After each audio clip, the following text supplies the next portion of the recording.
હું હમણાંથી બહુ એ ફીલ કરું છું કે અત્યારે જે પરિસ્થિતિ ચાલી રહી છે રાજકીય, સામાજિક, સાંસ્કૃતિક, એમાં અમારા જેવા જે કાયમ પ્રતિરોધ કરીને લડીને બહેતર સમાજ બનાવવા માટે બધું જ આમ, એટલે કદી અંગત સુખનો કે અંગત મોજ મજાનો કે અંગત લાગણીઓનો વિચાર નથી કર્યો, એવા કંઈ મહાન ત્યાગ નથી કર્યો, પણ હંમેશા આને પ્રાયોરિટી આપી છે, બહેતર સમાજ બનાવવાને પ્રાયોરિટી આપી છે.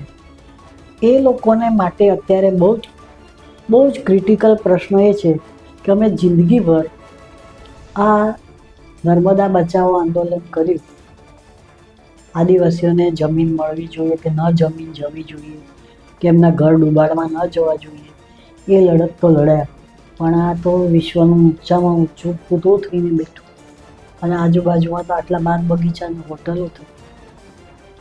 શું એનું શું એ વખતે આપણે જે સમય, જે વર્ષો, જે લાગણી, જે બુદ્ધિ, જે સ્ટ્રેટેજી, એ બધું આની પાછળ નાખ્યું હતું, એ બધાનું શું પરિણામ? આટલા વર્ષોથી આપણે બહેનોને લગતી કરીએ, બહેનોને કલમ કરીએ, બહેનોને એટલે કલમની સ્થાપના કરીએ, બહેનોને પ્રોત્સાહન આપીએ, બહેનો લગતી થઈ, પણ એ તો હવે સત્તાશાળીઓની ચમચાગીરીમાં રાજસત્તાને ખુશ કરવા માટે, ધર્મસત્તાને લડી પડવા માટે આ બધું કરી રહ્યા છે. અને ધનસત્તા તો એમને મળતી જ હોય છે, એમાં એનો લાભ તો મળતો જ હોય છે. તો આ બહેનોને લગતી કરવા માટે લડ્યા, એનું શું? આ આદિવાસીઓ જેમના જળ જંગલને જમીન બચી જાય, એમને માટે અમે આટલા વર્ષો આપ્યા, આટલું લખ્યું, આટલું નાટકો કર્યા, આટલા અંતરિયાળ ગામમાં જઈને એમની ભેંસોના તબેલામાં સૂતા, પણ આ એમના જળ જંગલ જમીન તો આ ગયા, એનું શું? કે આ દલિત મિત્રો, આ દલિત ઇસ્યુ ઉપર તો હજી લડવું પડે એવું છે. ને હજી આજ એક સ્ત્રીના, એક યુવતીના પતિને મારી નાખે છે અને એના શબને ચાંદલો કરવો પડે છે, એવી પરિસ્થિતિમાં આપણે જીવવું પડે છે કે હજી પેલાને મંદિરમાં બેસવા નથી દેતા, અને એટલે એ મંદિરના કુલરમાંથી પાણી પીવા જાય અમારો અનુભવ છે. હેલો, વેલકમ એન્ડ નમસ્કાર, સ્વાગત છે આપ સૌનું ફરી એકવાર. આજે આપણી સાથે એક એવા વ્યક્તિ વિશેષ છે જે અત્યંત પ્રગતિશીલ અને અત્યંત સંવેદનશીલ હોવાને સાથે સાથે જ એટલા જ બળવાખોર, એટલા જ બિંદાસ અને એટલી જ બેબાક પર્સનાલિટી. આજનો એપિસોડ મારી ખાસ વિનંતી છે છેલ્લે સુધી જોજો, તમને ક્યારેય મજા નહીં આવી એવી આજે આવશે. અને વધારે હું એમનો પરિચય આપીને તમારો કે મારો સમય નહીં ખરાબ કરું, કારણ કે હું ઈચ્છું છું કે એમનો પરિચય આપણે એમના જ મોઢેથી લઈએ, કારણ કે ઘણી બધી એવી બાબતો છે જે હું કહીશ એના કરતા એ પોતે એમના મોઢેથી કહેશે તો તમને સાંભળવાની પણ મજા આવશે. આપણી સાથે આજે છે સ્વરૂપ ધ્રુવ, ગુજરાતી સાહિત્યના એક અણમોલ મોતી જેને કહી શકાય. મેં કહ્યું એમ અત્યંત પ્રગતિશીલ અને સંવેદનશીલ અવાજ સાથે એટલા જ બંડખોર વ્યક્તિત્વ. તો વધારે સમય ના બગાડતા આપણે ડાયરેક્ટ એમની જ સાથે વાત કરીએ. પહેલા તો મેડમ સ્વાગત છે અમારી સાથે આપનું. Thank you. પહેલો જ જ્યોત્સનાબેન, તમારું પણ સ્વાગત છે. Thank you. એકચ્યુઅલી અમે એમના ઘરમાં છીએ તો એ બાબતે મારું સ્વાગત એમને કર્યું છે. તો પહેલો જ સવાલ મારે કરવો છે, 19 જૂન 1948માં જન્મેલા એક નાગર બ્રાહ્મણ પરિવારમાં જન્મેલ એક છોકરી, જેને આમ તો કહેવાય કે કોઈ શૈક્ષણિક બાધ્યતા નહોતી, કોઈ સામાજિક બંધન નહોતા, કોઈ એવી આર્થિક સમસ્યાઓ નહોતી, સંપૂર્ણ રીતે વાંચન, લેખન, મનન, સાહિત્ય જેને વારસામાં મળ્યું હોય એવા પરિવારમાં ઉછરીને મોટા થયેલા. બિલકુલ. તો આવા પરિવારમાં, આવા માહોલમાં મોટા થયા પછી તમારી કવિતાઓમાં જે બંડખોર જે દેખાય છે વ્યક્તિત્વ ક્યાંથી આવ્યું? આ સંઘર્ષ તમે આમ જોવા જઈએ તો કર્યો નથી નાનપણમાં ક્યાંય, છતાં પણ આજે જે તમે પ્રતિકાર કરો છો, આ પ્રતિકારનો અવાજ આવ્યો ક્યાંથી? શરૂઆતથી જ શરૂ કરીએ. અમે એ નાના સ્વરૂપ મેડમને સૌથી પહેલા મળવા માંગીએ છીએ. એ નાના સ્વરૂપ મેડમ બંડખોર હતા, પણ વ્યક્તિગત રીતે. એટલે હું નાનપણથી બહુ તોફાની હતી, અને હું પહેલું સંતાન મારા મા બાપનું, અને તમે સરસ ટૂંકમાં બધી ઓળખાણ આપી દીધી કે બધી રીતે એ લોકો સુશિક્ષિત હતા. મેં 3 પેઢી એટલે મારા દાદા દાદી પણ ભણેલા ગણેલા, મેટ્રિક પાસ. મારા નાના તો બોમ્બે યુનિવર્સિટીના ઇંગ્લિશ પાસ. એટલે બંને તરફ ભણવા વાંચવાનું લખવાનું પુષ્કળ, ઘરમાં જાત જાતના સામયિકો આવે, છાપા આવે. એટલે ઉછેર તો જેને કહેવાય ને કે ચોપડીઓની વચ્ચે જ થયો. એટલે હું કદાચ થોડી અતિશયોક્તિ સાથે કહું કે બોલતા પહેલાં વાંચતા શીખી હતી, એવું કહીએ તો ચાલે. પણ એ વખતે હું વ્યક્તિગત રીતે તોફાની હતી, જિદ્દી હતી. મને આ જોઈએ એટલે જોઈએ, મને પેલું જ જોઈએ એટલે જોઈએ. અને બહુ નાની હતી, 2.5-3 વર્ષની હોઈશ ત્યારે મારા પપ્પા મમ્મી મને આવારા ફિલ્મ જોવા લઈ ગયા, અચ્છા. રાજ કપૂરની. ત્યારે તો સાથે જઈએ, એ મને યાદ નથી પણ મારા પપ્પા મને કહેતા હતા. એટલે હું તમને આ એમના શબ્દોમાં કહું કે ત્યાં એ પહેલા સીનમાં રાજ કપૂર એક સ્ટ્રીટ લેમ્પની નીચે બેઠો છે અને એક કૂતરું આવે છે ને એ કૂતરાને રમાડે છે. તો મને એ સીન મને બરોબર યાદ છે. પણ પ્રસંગ પછી પપ્પાને કેમ કહેવો પડ્યો તો પપ્પાએ ઘેર આવીને પછી કહ્યું કે તારે માટે હું હવે મુંબઈ જઈશ ને ત્યારે આ લેમ્પ લઈ આવીશ. કારણ કે એવો લેમ્પ મળતો હતો એ વખતે અને એમાં બેટરી સેલ નાખીએ એટલે ચાલુ થાય. એટલે લેમ્પ, કૂતરો અને ચેપલિનના વેશમાં રાજ કપૂર, એવું એક રમકડું. મારે આ જોઈએ એટલે જોઈએ. તો પછી પપ્પાને એમને જવું પડતું હતું કામસર મુંબઈ. તો કે હવે હું મુંબઈ જઈશ ત્યારે લેતો આવીશ. તો એ પછી ભૂલે એ તો ચાલે જ નહીં. એટલે મારું રડવાનું, ધમાલ કરવાનું એવું હતું. એટલે એ એક મારે આ જોઈએ એટલે જોઈએ અને ન મળે તો ઘરમાંથી લેવાનું. ઘરમાંથી લેવાનું. એટલે એ ટેવ નાનપણથી પડી ગઈ. હું પહેલું સંતાન એટલે મને, અને તમે કહ્યું તેમ કે પેલી કહેવાતી ઉચ્ચ જ્ઞાતિમાં અમારે છોકરા છોકરીનો ભેદ નહીં, હજી પણ નથી, વચ્ચે નહોતો, ક્યારે નહોતો. બહુ વર્ષોથી એ બંધનમાંથી તો બહાર આવી ગયેલા. પણ આપણે જેને કહેવાય ને કે એટલે બધાએ મને હાથમાં રાખી હતી. એટલે આ જોઈએ એટલે મળી જાય. ધારો કે કંઈક મોડું વહેલું થાય તો પછી ધમાલ. એટલે હંમેશા તમને આ ઉછેરની એક તકલીફ હશે કે જે હોય તે કે તમને તોફાન કરવાની ટેવ પડી ગઈ. એટલે એ તોફાન પછી એટલું લાંબુ ચાલ્યું કે લોકશાહી મૂલ્યો જેનું વચન આપવામાં આવ્યું છે આપણને બંધારણમાં અને સ્વતંત્રતાની આખી ફ્રેન્ચ ક્રાંતિની વ્યાખ્યામાં પણ એ સ્વતંત્રતા, સમાનતા અને બંધુતા જો બધાને સરખી ન મળે તો પણ બંધ પોકારવાનું, એ અંદરનું પેલું બંધ. એટલે વ્યક્તિમાંથી સમષ્ટિ સુધી પહોંચવાની એક યાત્રા આટલા 77 વર્ષમાં તો બહુ લાંબી કરવી પડી છે. પણ એટલે બંધની પાછળનું કારણ તો મૂળગત સ્વભાવ અને પછી તો જીવનમાં જે અનુભવો થયા તે. તમે આ મારું બેકગ્રાઉન્ડ તો બધું સરસ. અમે ભાંડુમાં સૌથી મોટી હું એટલે ઉછેર પણ બહુ સારો, શિક્ષણ પણ સારી સ્કૂલમાં, કો એજ્યુકેશનમાં. એટલે કોઈ વાતે તમે પકડ્યું એમ અભાવ નહોતો. પણ એક વસ્તુ ખરી કે ગમે તેમ તો એ ઘર ટ્રેડિશનલ નહીં, કુટુંબમાં કોઈ ટ્રેડિશનલ નહીં પણ પ્રોટેક્ટિવ બધા. એટલે આમ ન કરાય ને તેમ ન કરાય એવું નહીં. પણ જો આપણા જેવા આવું ના કરે એ મૂલ્ય ખરું. તો એની સામે પણ બંધ પોકારવાની એક ઉંમર આવી ત્યારે સાથે મને તો એવું લાગે ઘણીવાર કે મને કોઈએ ક્યાંય ટોકી નથી. એટલે પણ બધું જ થાય ને બધું જ કરાય ને બધે જ જવાય એ મારે માટે ટેકન ફોર ગ્રાન્ટેડ હતું. એટલે મેં મારી આ જે મળેલી સ્વતંત્રતા હતી એનો પૂરેપૂરો ભરપેટ લાભ ઉઠાવ્યો.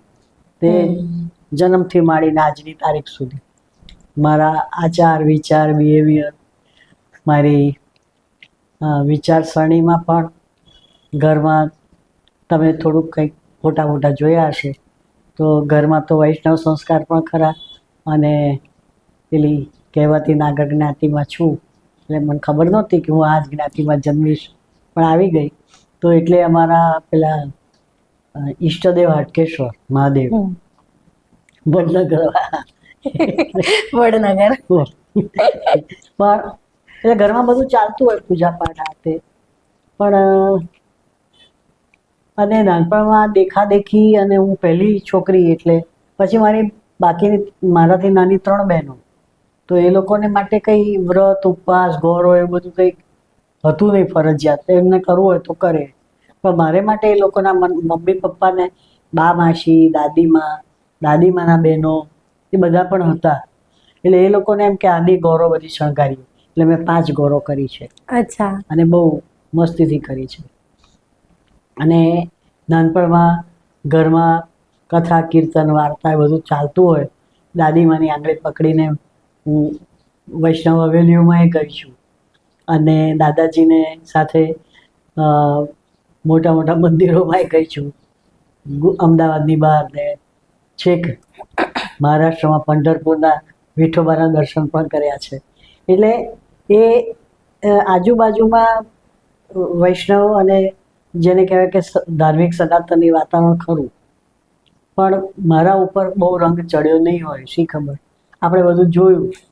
અને એટલે થોડી મોટી થઈ પછી તો ગૌરવે છૂટી ગઈ, પછી વ્રતોય છૂટી ગયા, અને જેમ પેલી મેં કહી ને રહેવા કરવાની સ્વતંત્રતા, તો કોઈ દિવસ કોઈએ મને કહ્યું નહીં કે ના તારે આ સોમવાર કરવો જ પડશે. કોઈક વાર અમે સોમવારે કોઈક અમારી જ્ઞાતિના સગાવાલાને ઘેર જઈએ તો એ તો સામેથી કહે કે ચા પીશ, પણ તો તારે સોમવાર હશે ને, એટલે પાપડી તળી છે પેલી સાબુદાણાની, એટલે મને મનમાં હસવું આવે, મેં કહું કે તમે મને ચણાચોર ગરમ આપશો ને તોય જાય છે. એટલે આ સ્વાભાવિક હતું ઘરમાં કે રિચ્યુઅલિસ્ટિક કોઈ નહીં, એટલે અંદરથી એક સંસ્કાર મળેલા કે આ બધામાં બહુ પડવા જેવું નથી, કારણ કે કોઈ પડ્યું નહોતું, એટલે અને દુનિયા બધા પડતા હતા એના કરતાં અમે કંઈ દુઃખી નહોતા નથી પડ્યા, એટલે એ સ્વતંત્રતાને કારણે આ વૈચારિક સ્વતંત્રતા ખીલી. એટલે પછી નેશનલિઝમ શું છે એ સમજતા મોડું ન થયું, વાર ન લાગી, પકડાઈ ગયું. અને પછી તો એટલે હું તો એવું કહું કે થોડીક સમજણી થઈ 15, 16, 17 વર્ષ, ત્યાં સુધીમાં તો હું આ બધામાંથી બહાર હતી. અને એટલે મેં કોઈ શ્રદ્ધાથી કોઈ મહાદેવ કે માતા કે પૂજ્યા નથી, કે મને ક્યારે એવી ઈચ્છા નથી થતી કે ભગવાનનો આભાર માનું, આભાર નથી માનતી, અને કશું બીજું પણ સફળતાય નથી માગતી કે મને આરોગ્ય આપો કે પરીક્ષામાં પાસ થવા દો કે ક્યારે. એટલે એ વસ્તુ મનમાં આવી ગઈ હતી. કોઈક એવી ક્ષણોએ ક્યારે પણ હું ભાગી પડી હોઉં કે મને બીમારી ઘણી આવતી હતી, મારો બાધો નબળો હતો, તો ત્યારે મને કોઈ મારા સગાવાલાએ પણ એવી બાધા નહોતી રાખી કે મારા મનમાં એવું ન થાય કે હું સાજી થઈશ તો ડાકોર જઈ આવીશ કે એવું કોઈ ઘરમાંય કોઈ નહોતું. એ ટૂંકમાં એક બહુ પ્રખર તો નહીં પણ બુદ્ધિશાળી વાતાવરણ તો હતું. અને જો આપણે બુદ્ધિશાળી હોઈએ અને એને કેળવીએ કે ખીલવીએ તો એને પૂરતું મોકળું વાતાવરણ મળે. એવું બંડ, એટલે આ બંડ તમે કહો છો મને એવું લાગ્યું નથી કે હું બંધ કરું છું, કારણ કે હું તો જેમ મારે જીવવું છે એમ જીવ્યા કરું છું. યસ. નહીં એટલે આ ફક્ત જે તમારી જે આટલો ધાર્મિક પરિવાર તમે કહ્યું વૈષ્ણવ સંપ્રદાયમાં હતા, અને તમે હવેલીમાં પણ ગયા છો અને 5 ગોર પણ કર્યા છે, અને આટલા ધાર્મિક માહોલમાંથી નાસ્તિક થઈ જવું, તો આ ફક્ત એક સાહજિક પ્રક્રિયા હતી કે કોઈ એવી ઘટના બની હતી? કોઈ ઘટના નહીં. હું તો બસ મનમાં એમ આવ્યું કે આ કશામાં કંઈક ભલીવાર જ નથી, આ તો બધું નકામું છે. અને પછી તો એક વખત આપણને ગમી જાય ને એ વસ્તુ, એટલે પછી નેશનલ લિટરેચર વાંચવાનું એ ગમ્યું. કોઈ નામ પાડીને કે કોઈનો ઊંડો અભ્યાસ કર્યો છે એવું નહીં, પણ સ્વીકારી લીધું કે આ બધું જો વૈજ્ઞાનિક અભિગમ આપણામાં ખીલશે તો આ બધું કશું છે જ નહીં. એટલે કે આ ભૂત છે કે નહીં એની શોધમાં નીકળ્યા, કે ઈશ્વર છે કે નહીં. કારણ કે આપણે જાણીએ છીએ કે નરસિંહ મહેતા કહી ગયા છે કે અથવા નાનાલાલ કહી ગયા છે કે જીવ થાકીને વીરમે રે વિરાટ વિરાટ વદી. એટલે તમે ગમે એટલી શોધ કરો પણ એ તમારા હાથમાં આવવાનો નથી. તો એ જે નથી એની પાછળ શું કામ સમય બગાડવું.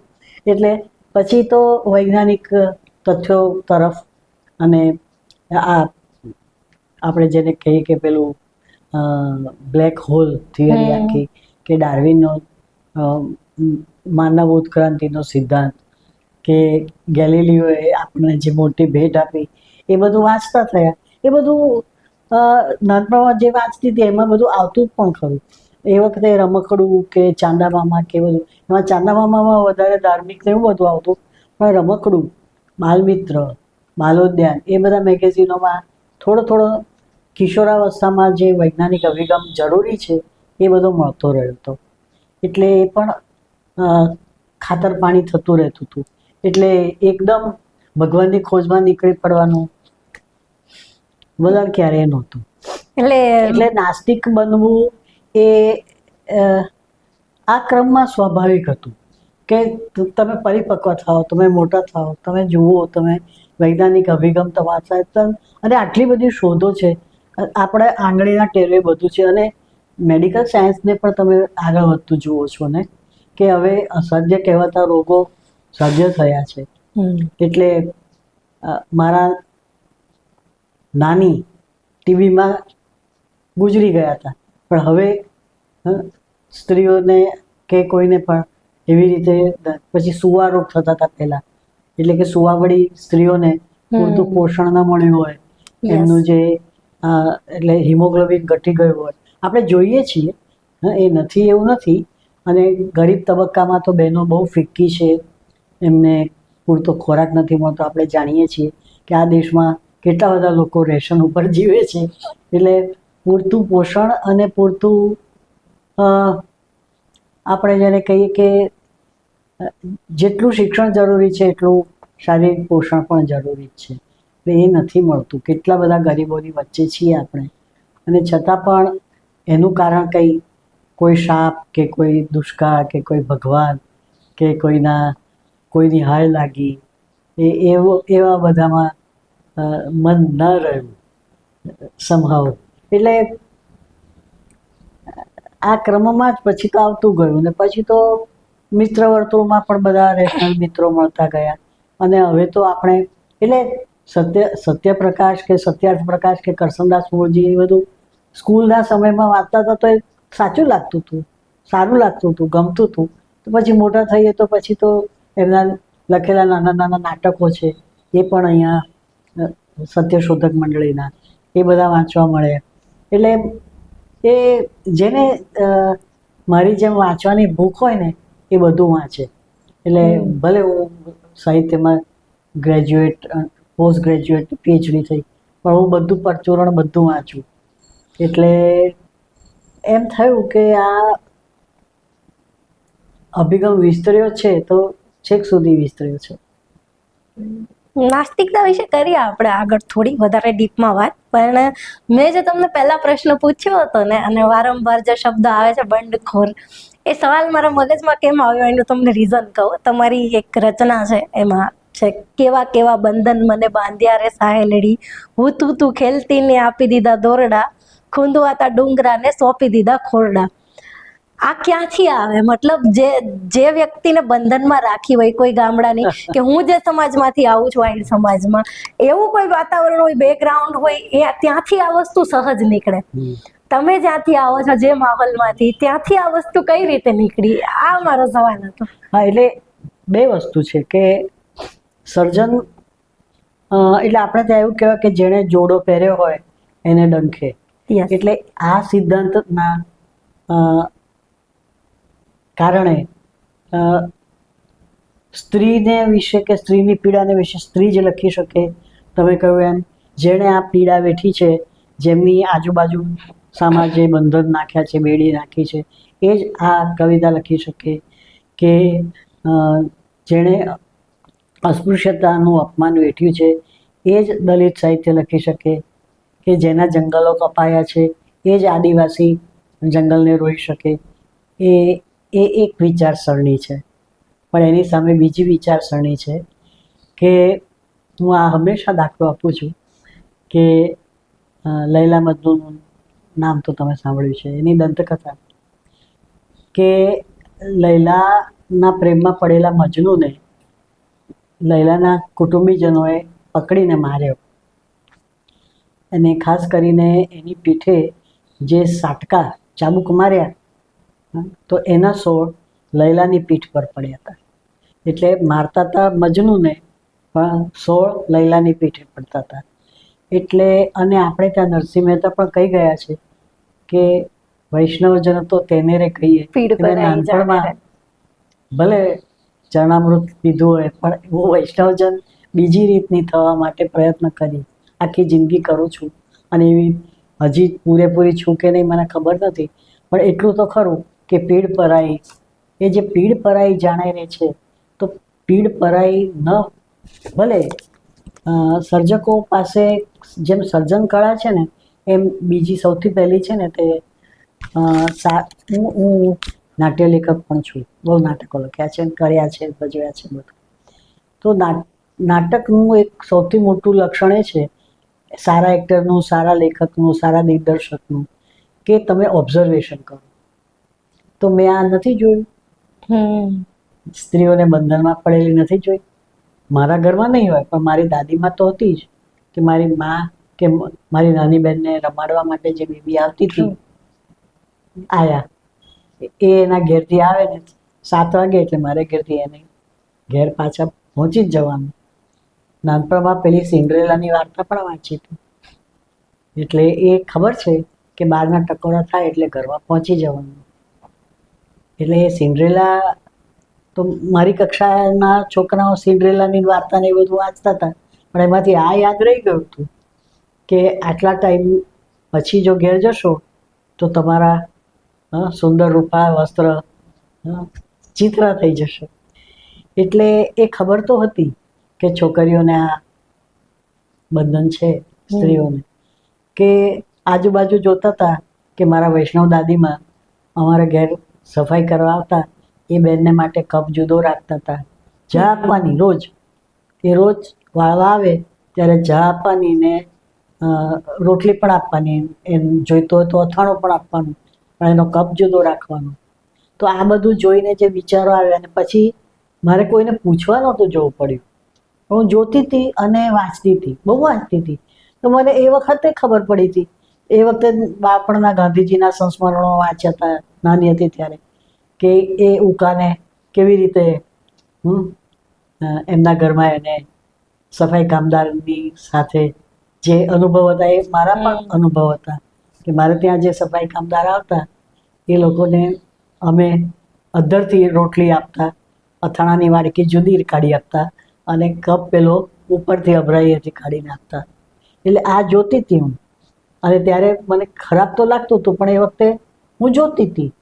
પણ જ્યારે હું બોલતી થઈ ત્યારે એને વિશે પછી મારે લખવું પડે, અને એ જ લખ્યું.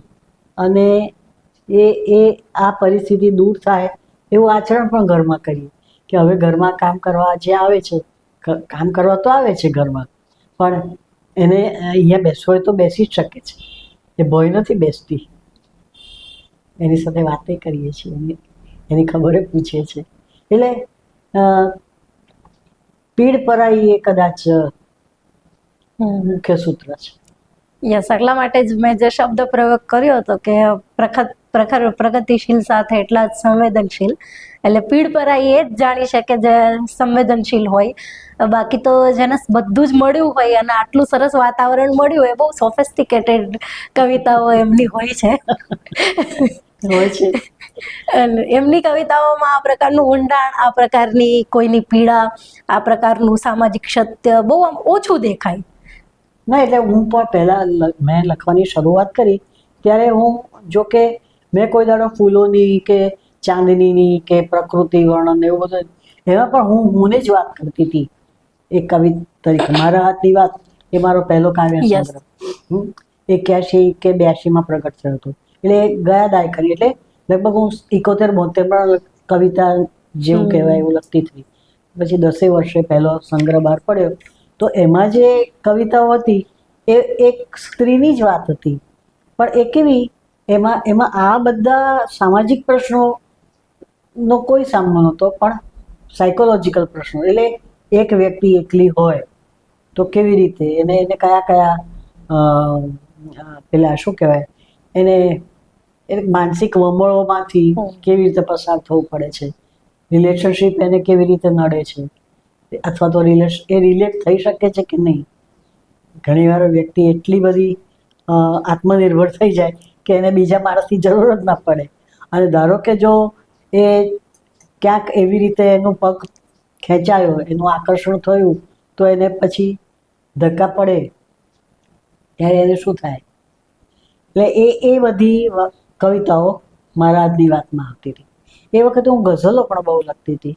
તો ગઝલમાં પણ હું જ આવતું હતું, અછંદસ લખતી હતી એમાં પણ હું જ આવતું હતું.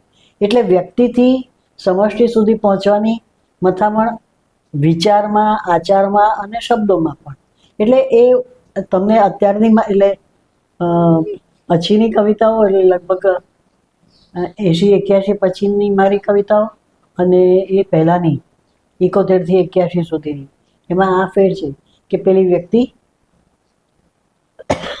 પેલી બંડખોર સ્વરૂપ, આ સમાજ સામેના બંધનો ની સામે કેવી રીતે. એટલે વ્યક્તિથી સમષ્ટિ સુધીની યાત્રા હતી. આમ તમારા જીવનમાં આમ જોવા જઈએ તો વિરોધાભાસ બહુ છે. તમે પાણી પીજો. વિરોધાભાસ બહુ છે. એક તરફ તમે એક જગ્યાએ એવું કહ્યું છે કે મને ભણવાનું નહોતું ગમતું, મને માસ્ટર થવાની પણ ઈચ્છા નહોતી, અને તમે શિક્ષક તરીકે કાર્ય કર્યું.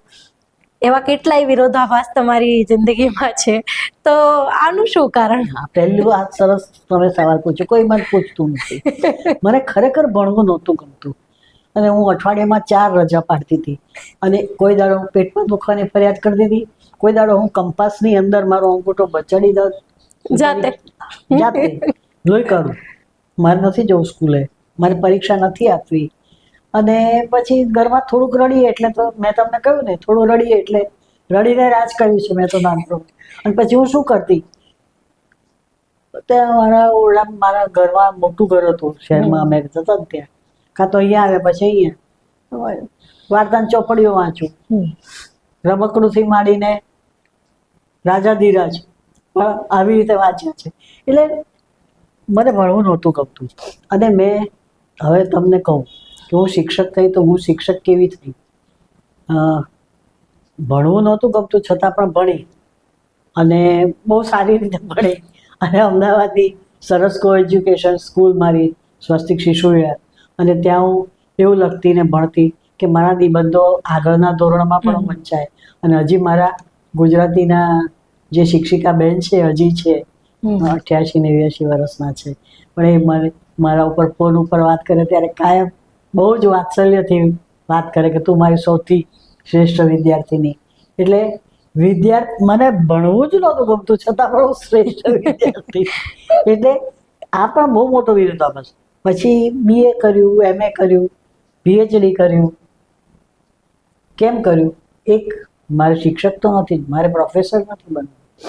અને સાથે એ પણ જોતી હતી હું કે હું 74માં મારું PhD પૂરું થયું, મને ડિગ્રી 76માં મળી. એ પહેલાં ત્યાં ટેકનિકલ તરફ તકલીફો હતી.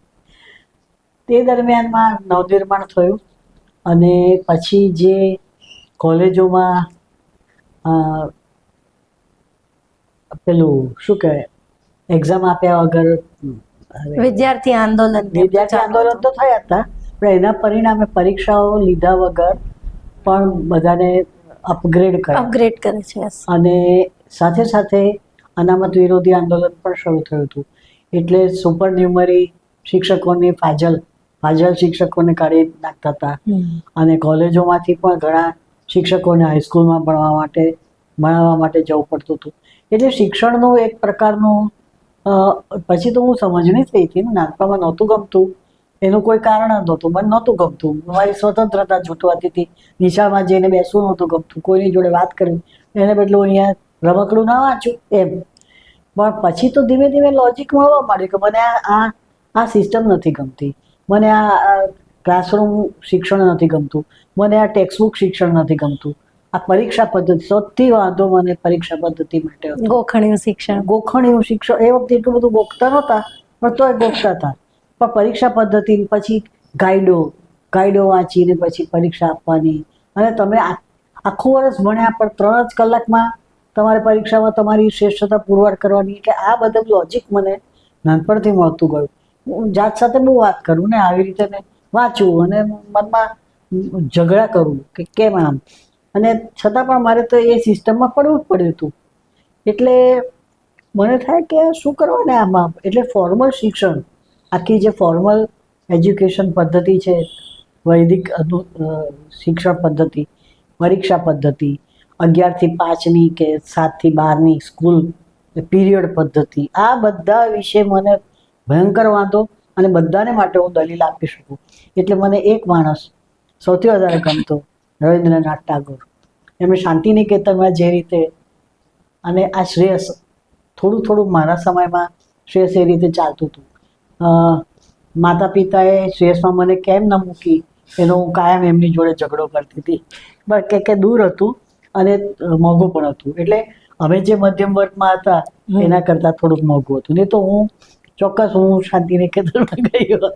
પણ એ મારા મનમાં જે ગાંઠ વળી ગઈ ને, તે આખી જે એજ્યુકેશન પદ્ધતિની સામે મારો બંધ. એટલે મેં નક્કી કર્યું કે મારે પ્રોફેસર તો નથી જ થવું, કારણ કે બાકી એટલે અહીંયા તો કેમેરા સામે છું, અને તોય હું કહી શકું કે મને એક બહુ જ જાણીતી પ્રતિષ્ઠિત કોલેજમાંથી સામેથી પૂછવામાં આવ્યું હતું કે અહીં જગ્યા છે, તમે આવી જાઓ. મેં કહ્યું ના, મારે કોલેજના માળખામાં નથી, મેં કદી કોલેજમાં ભણાવ્યું નથી. મને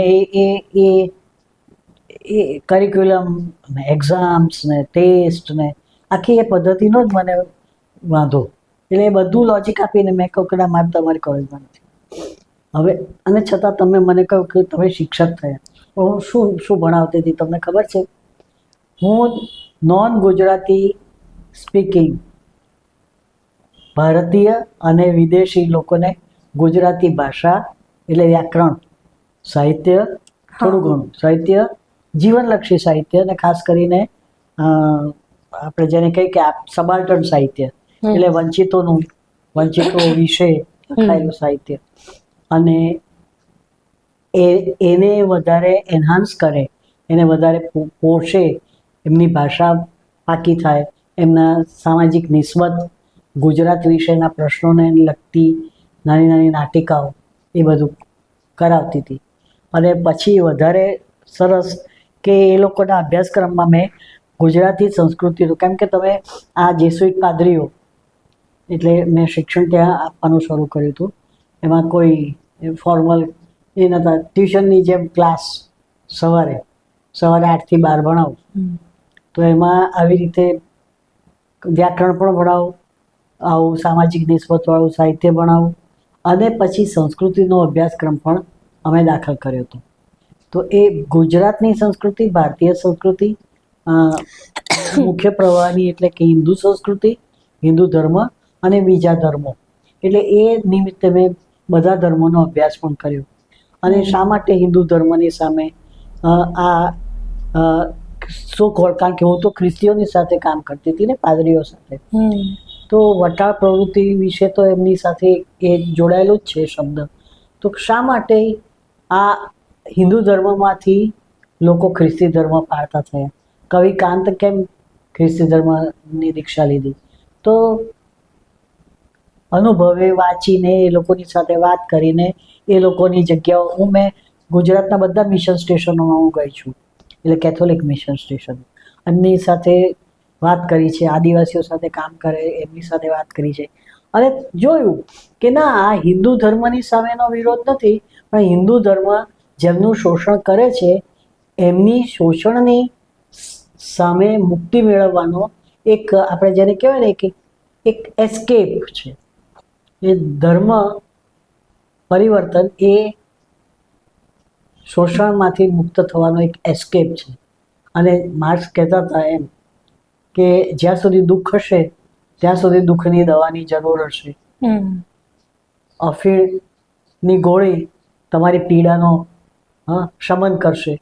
તો ધર્મ અફીણ છે એ ખાલી ખાલી લોકો બોલે છે, પણ આ ધર્મ અફીણ એટલે નશામાં નહીં, પણ તમને ધ્યાનમાં રાખે, તમારી ચેતનાને ઢબૂરી દે, તમારી જાગૃતિને સળવળવા જ ન દે કે જેથી તમને પીડાનો અનુભવ થાય. એટલા માટે ધર્મ છે. એક હિન્દુ હોય એટલે હિન્દુ તો નથી, સનાતની હોય કે બૌદ્ધ હોય, ખ્રિસ્તી હોય, ઇસ્લામ હોય, જૈન હોય, કોઈ પણ ધર્મે આ જ કામ કર્યું છે. એ મને અહીંયા હું ધાર્મિક લોકોને ભણાવતી હતી ત્યારે ધર્મનો વિરોધ એટલે વિરોધાભાસનું મુખ્ય કે હું આટલી નાસ્તિક માણસ પણ એક ધાર્મિક સંસ્થામાં એ લોકોને ભણાવતી હતી, પણ શું હું એમના ધર્મમાં રંગાવું એવી તો છું જ નહીં, હતી જ નહીં. ઉલટું મેં એમને આ બધું શીખવ્યું એમ કહું તો ચાલે.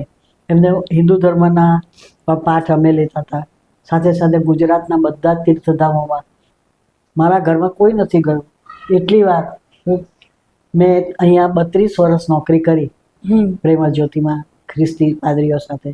તો હું 25 વાર સોમનાથ ગઈ છું, 25 વાર દ્વારકા ગઈ છું, 25 વાર અંબાજી ગઈ છું, 25 વાર ડાકોર ગઈ છું. એટલે દર્શન કરવા કે જસ્ટ ફરવા જવા? ના, આ લોકોને બતાડવા. હું દર્શન શું કરું? મારે વળી દર્શન શા?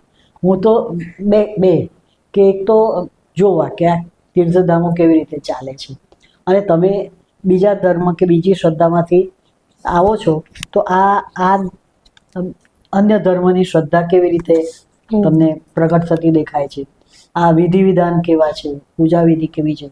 વળી એ લોકો ખ્રિસ્તી લોકો તો મૂર્તિ પૂજામાં માને છે, પણ હિન્દુઓની કે સનાતનીઓની મૂર્તિ પૂજા કેવી છે, એમાં શિવની મૂર્તિ પૂજા કેવી છે, માતાની કેવી છે, કૃષ્ણની કેવી છે. એટલે આ બધું સમજાવવા અને મૂર્તિ પૂજા શા માટે, કેમ, એ સમજાવવા માટે. અને બીજું સ્થાપત્ય, ગુજરાતના એક મંદિરોનું સ્થાપત્ય છે એ કોણ, સોમનાથ ભલે મૂળરાજે બંધાવ્યો કે ભીમદેવે બંધાવ્યો, પણ બાંધનારા કોણ છે? શિલ્પીઓ છે. એટલે આ કારીગરોની, શ્રમની અને કલાની જે દ્રષ્ટિ ખીલવી જોઈએ. એટલે ક્રિટિકલ થિંકિંગ માટે પ્રવાસો કર્યા છે.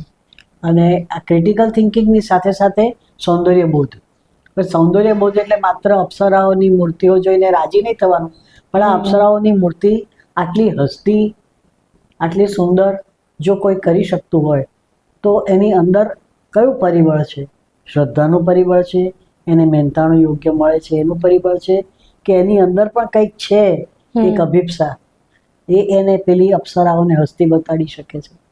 રાણી વાવ જુઓ તો ખરેખર એમ થાય કે આ શિલ્પીઓ કઈ ખોટી ના હશે, એ સિક્કાને માટે આટલું બધું કોતરકામ કરતા હશે કે કોઈ અંદરની અભિપ્સા હશે. કારણ કે એટલે પછી તમે કોઈ પણ આ સ્થાપત્ય જોતા જાઓ તો એનું સ્થાપત્ય તમને આ બધા વિચારો કરતા કરે. અને હું વિચારો કરું એવી રીતે હું મારી સાથે જે સમુદાય હોય, મારા વિદ્યાર્થીઓનું ગ્રુપ હોય, 10નું હોય, 12નું હોય, 15નું હોય, અને એ લોકોની સાથે આ બધી ચર્ચા થાય. ને એ લોકો એ કક્ષાએ ફિલોસોફી બધું ભણેલા, એટલે અમે લોકો બહુ ચર્ચા કરતા. પરિણામે એક આપલેનો આખો એક મુદ્દો બની જતો. એટલે આ બધા પ્રવાસો મારે માટે જ્ઞાનની વૃદ્ધિ અને બૌદ્ધિકતા તરફ, અને ખરેખર તો ધર્મનિરપેક્ષતા તરફ, એટલે સર્વધર્મ સંભાવ કરો. હું બધા જ ધર્મથી, એટલે નાનપણમાં જોવા મસ્જિદમાં જતા હતા અમે, પપ્પા લઈ જતા હતા જોવા જેવું કે ત્યાં. એ તો પણ પથરા જોતા હતા, પણ પછી તો હું વિધિ પણ એટલે નમાઝો કેવી રીતે થાય, એટલે હું બધા જ તીર્થધામોમાં ગઈ છું, બધા જ ધર્મોની દેવસ્થળે ગઈ છું. પણ હું પોતે કશામાં રંગાવું નહીં, કારણ કે હું નિરીક્ષક છું, હું ઓબ્ઝર્વ કરું છું, પહેલેથી ઓબ્ઝર્વ કરું છું. એટલે એ જોઈએ ને પછી વિચારો કરીએ ને પછી ચર્ચા કરીએ, અને મનમાં ખેંચતાણ ચાલે. અને કોઈ દાડો એમ સોમનાથ 25 વાર ગઈ છું પણ એકે વાર માથું નથી નમ્યું. ખાલી એમ જ જોવા થાય કે આ માથું નમાવનારા કેમ આટલા બધા ટોળામાં ને ટોળામાં આવે છે. તો શું છે આ દુનિયામાં, આટલું દુઃખ છે કે આટલા બધા. પછી એમાં પણ આપણે કેટેગરાઇઝ કરીએ કે આ દુઃખને કારણે આવે છે, આ દેખાદેખીને કારણે આવે છે, આ માત્ર પરંપરાને અનુસરવા આવે છે, આ બધું એ ચાલે. એટલે ટૂંકમાં એ ક્રિટિકલ થિંકિંગ મને આ મારા કામથી મળતું. એટલે મારા વિરોધાભાસ આ કે હું 25 વાર સોમનાથ ગયો પણ એકે વાર તે મેં શ્રદ્ધાથી માથું નથી નમાવ્યું, હું જોતી હોઉં.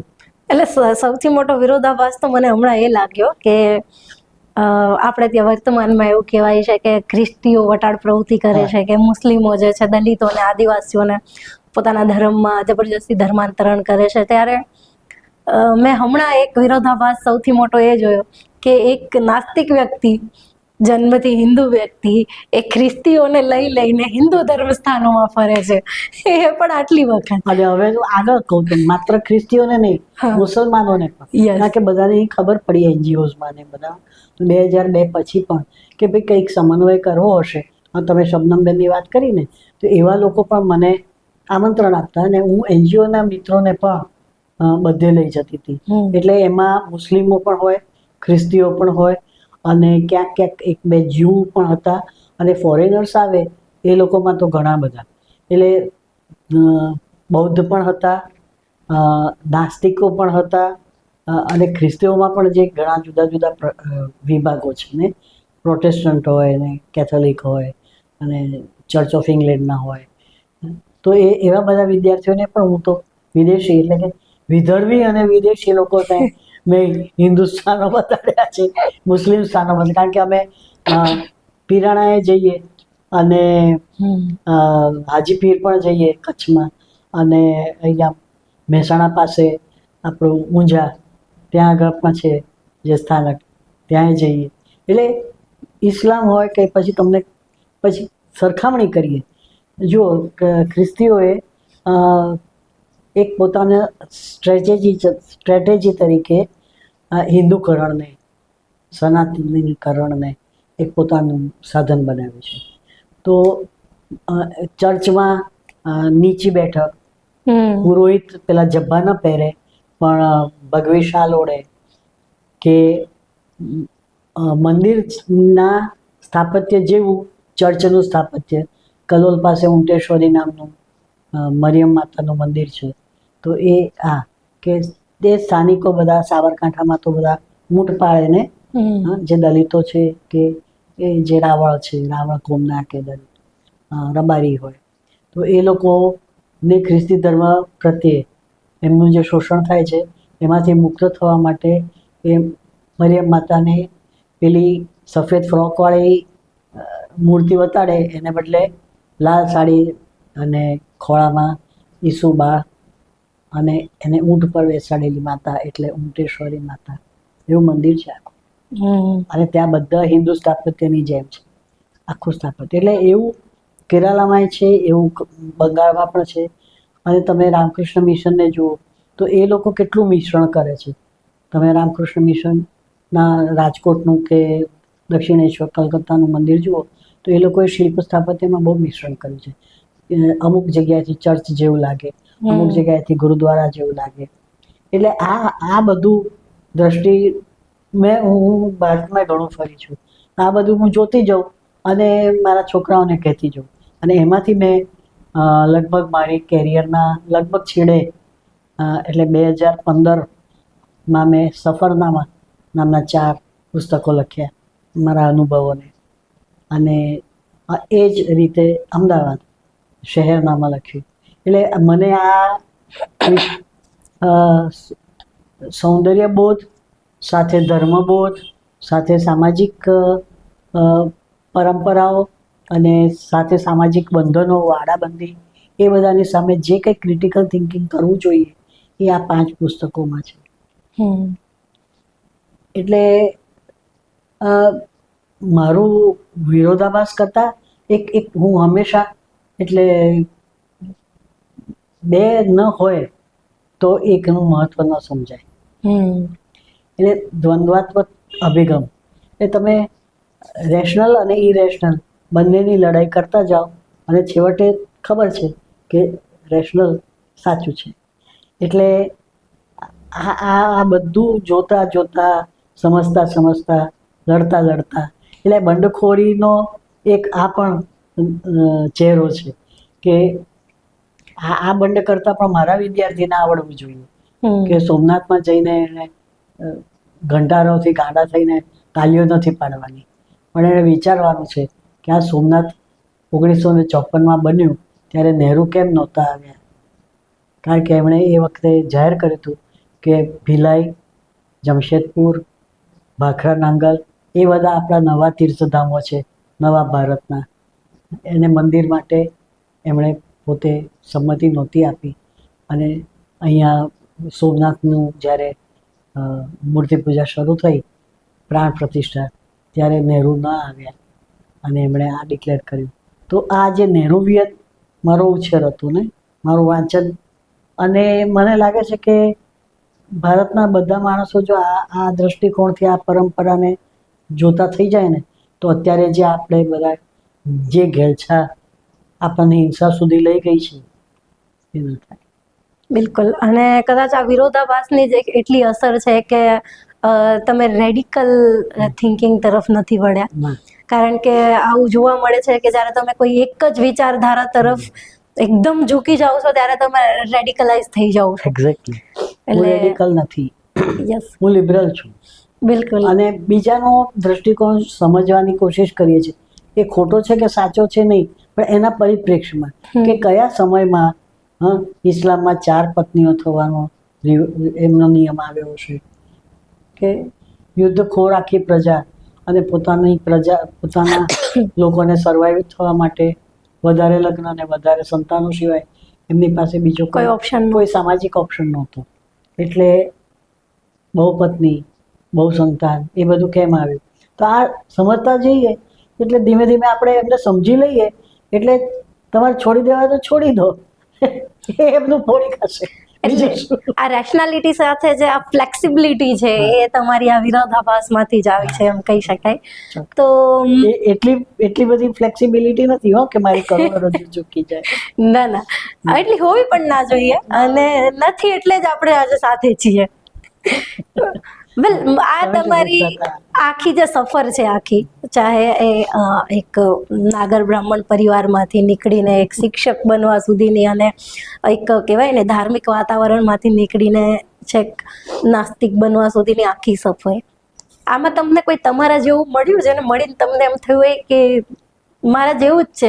અથવા બીજો સવાલ હું બીજી રીતે પૂછું કે આમ તમને ક્યારેય આમ એકલતા ફીલ થાય કે આજે મારી આજુબાજુ લોકો છે તો એકદમ અલગ છે, એમની વિચારધારા, એમનું વર્તન, અને હું કેમ આ બધાથી આમ અલગ વિચારું છું, એવી અલગતા ક્યારેય ફીલ થઈ? ના, એટલે એમાં શું થયું કે એવા મિત્રો સાથે રહીને પણ આ બધી વિચારસરણી ખીલી છે ને, એટલે જેમ કે એકલતા તો લાગે, પણ મને એટલે મારું તો જીવન પ્રત્યેનો દ્રષ્ટિકોણ બહુ જુદો છે કે મોટે ભાગે જો આપણને ગમતા લોકો હોય ને, એ નાનું વર્તુળ હોય તો નાનું એવા તો મળતા રહ્યા છે, એટલે બહુ વાંધો નથી આવ્યો, એવી એકલતા નથી લાગી.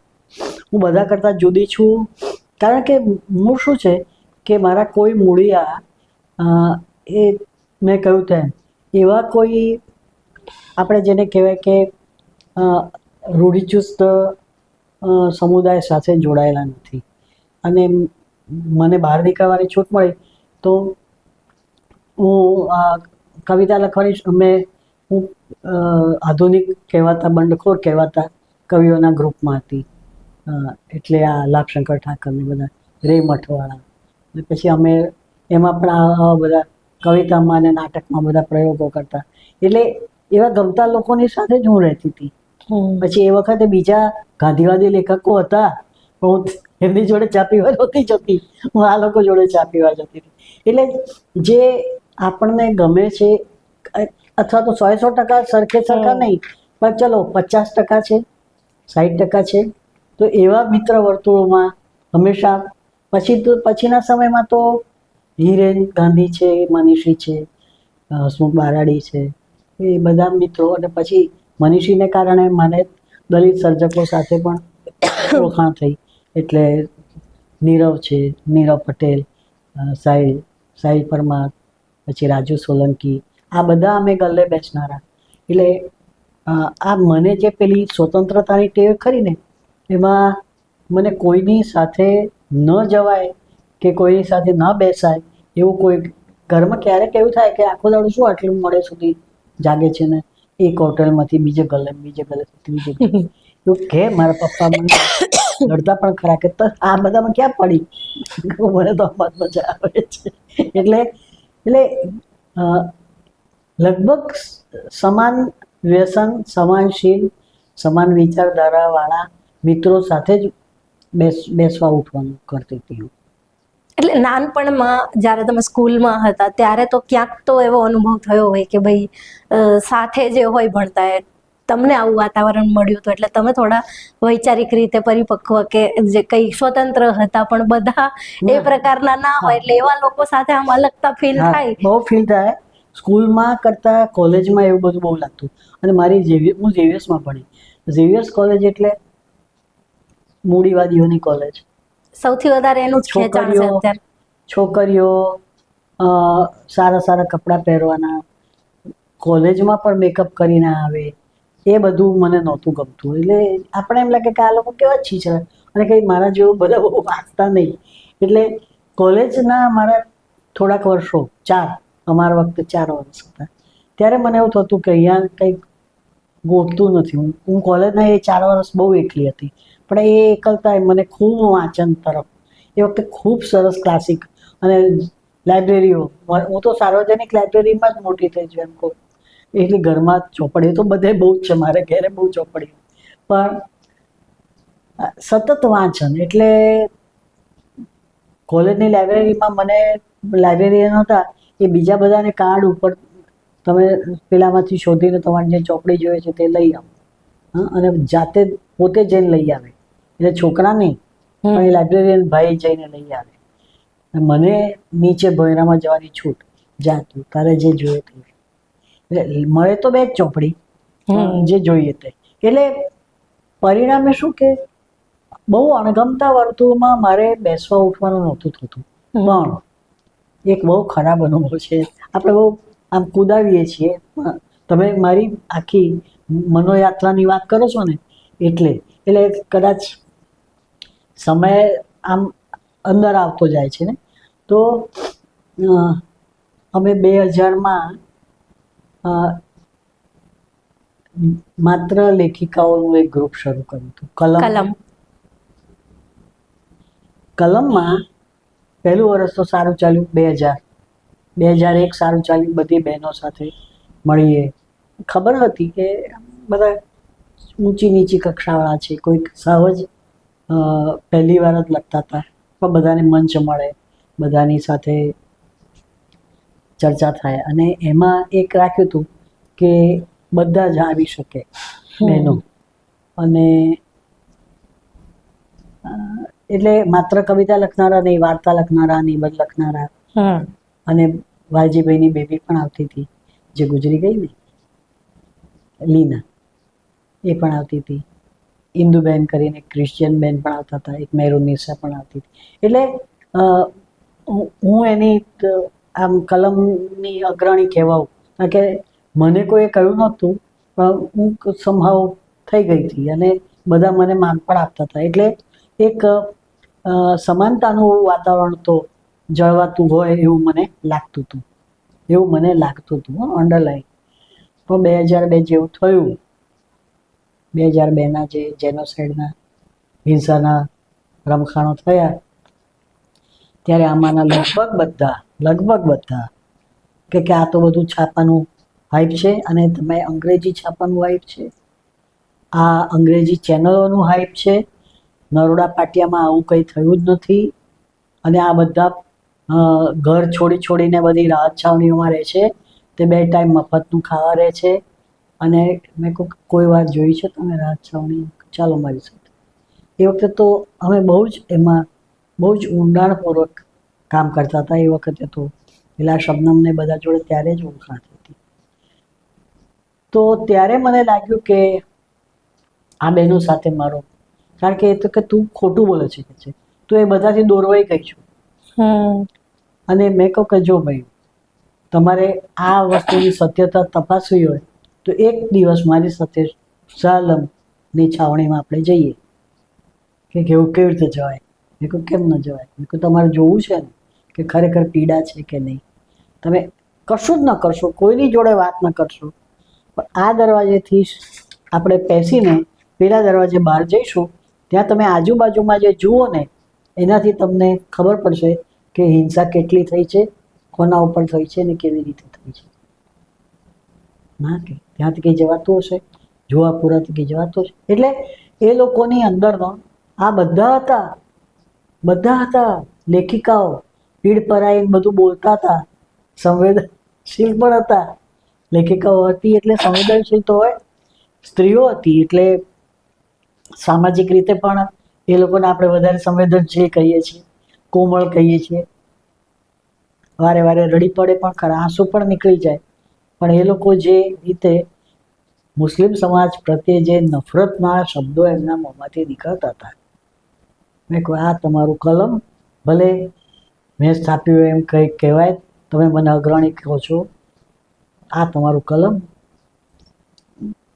બહાર નીકળી ગઈ. લગભગ વર્ષ દિવસ સુધી મેં એ લોકો જોડે આ બોલા રાખ્યા. હજી પણ અમુક લોકો જોડે હું વાત નથી કરી શકતી.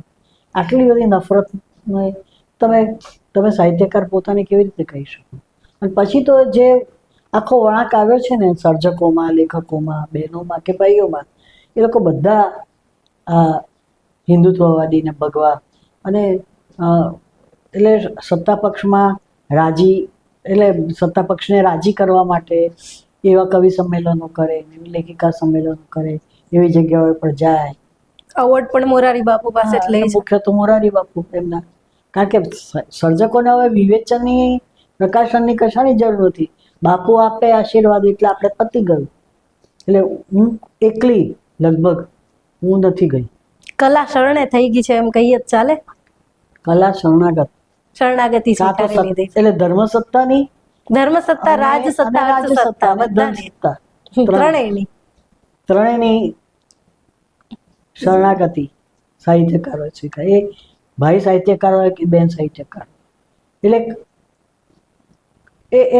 એમને ખરેખર નથી દેખાતું. એટલે ભલભલી બહેનો કે કેટલી હિંસા વેઠી છે આ મુસલમાન બહેનોએ, પણ એમને નથી એ લાગતું કે તું તો ખોટું લખે. મારું પુસ્તક છે આખું ઉમ્મીદ હોગી કોઈ ઉમ્મીદ, બધે ફરીને મેં કેટલા 700 કુટુંબમાં ફરીને મેં 37 વાર્તાઓ લખી છે. એટલે તારવીને પછી, અને એ વાર્તાઓ નથી, એ સત્ય ઘટનાઓ છે. પણ મેં હું લેખક છું અને બહુ અનુભવી લેખક છું, એટલે સારી રીતે મૂકતા મને આવડે છે. બાકી સત્ય ઘટનાઓ છે, એકદમ સત્ય ઘટનાઓ. કોઈના નામે એક જ વાર્તામાં નામ બદલ્યું છે, બાકી કોઈના નામ પણ નથી બદલે. પણ જે લોકોએ આવી રીતે સચોટ પોતાની વાતો મૂકી છે, કહી છે, એમના માટે સ્યુડો સેક્યુલર એવો શબ્દ પ્રચારમાં આવે. ઘણી વાર બધા કહે છે ને, એ તો આ જય વસાવડા એના કોલમમાં લખે, કાજલબેન બોલે, ગોળવંતભાઈ બોલે, દેવાંગીબેન બોલે, એ બધા કહેવાતા સાહિત્યકારો, કોલમિસ્ટો બહુ ગાળો દે છે, બહુ ગાળો. ગુણવંતભાઈ શાહ, આઈ થિંક એમણે જ આ શબ્દને ઇન્ટ્રોડ્યુસ કર્યો છે, લગભગ સ્યુડો સેક્યુલર. તો ગુણવંતભાઈ કે જય વસાવડા બેમાંથી એક મે બી, હું બી શ્યોર નથી.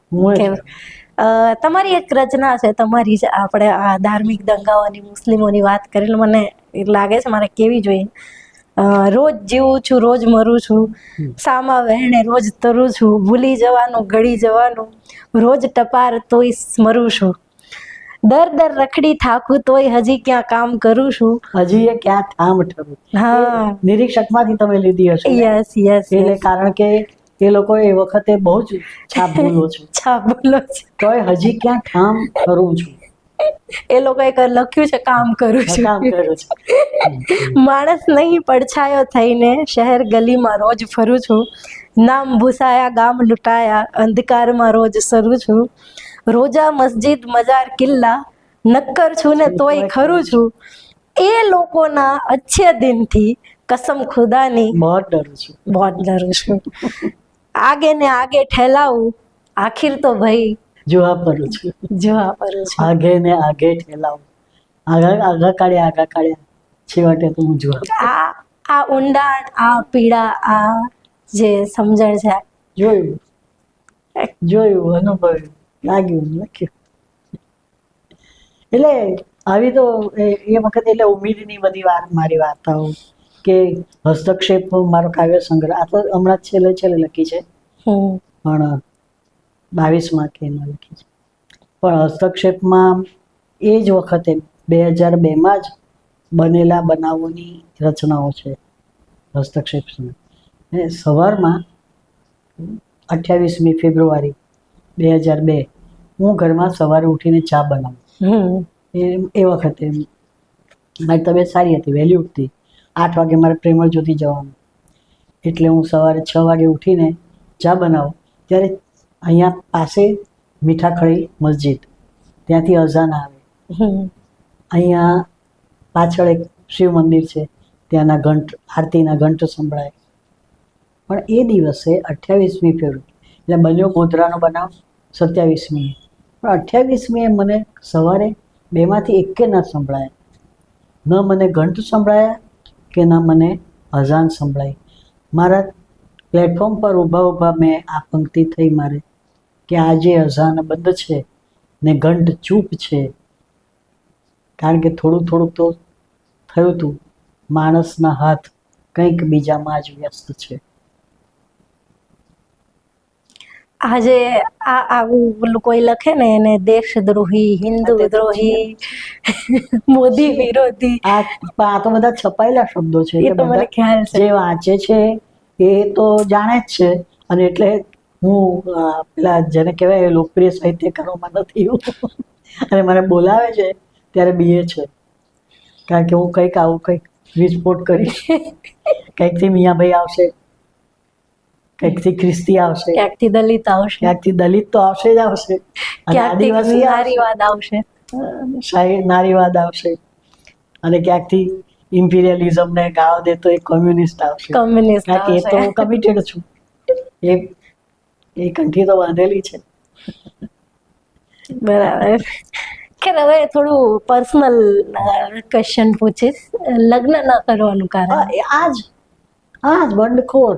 હું તો મને તો એટલે જે માણસને નિશાળના 11 થી 5 ક્લાસ ન ગમતા હોય, જે માણસને પીએચડી અને આટલા બધા સાહિત્યના વાંચન પછી પણ અમસ્તુએ પ્રોફેસર થવાની કોઈ ચિંતા નહોતી, સામેથી કહેણ આવ્યું હતું, તોય આ માળખામાં બેસવું જ નથી.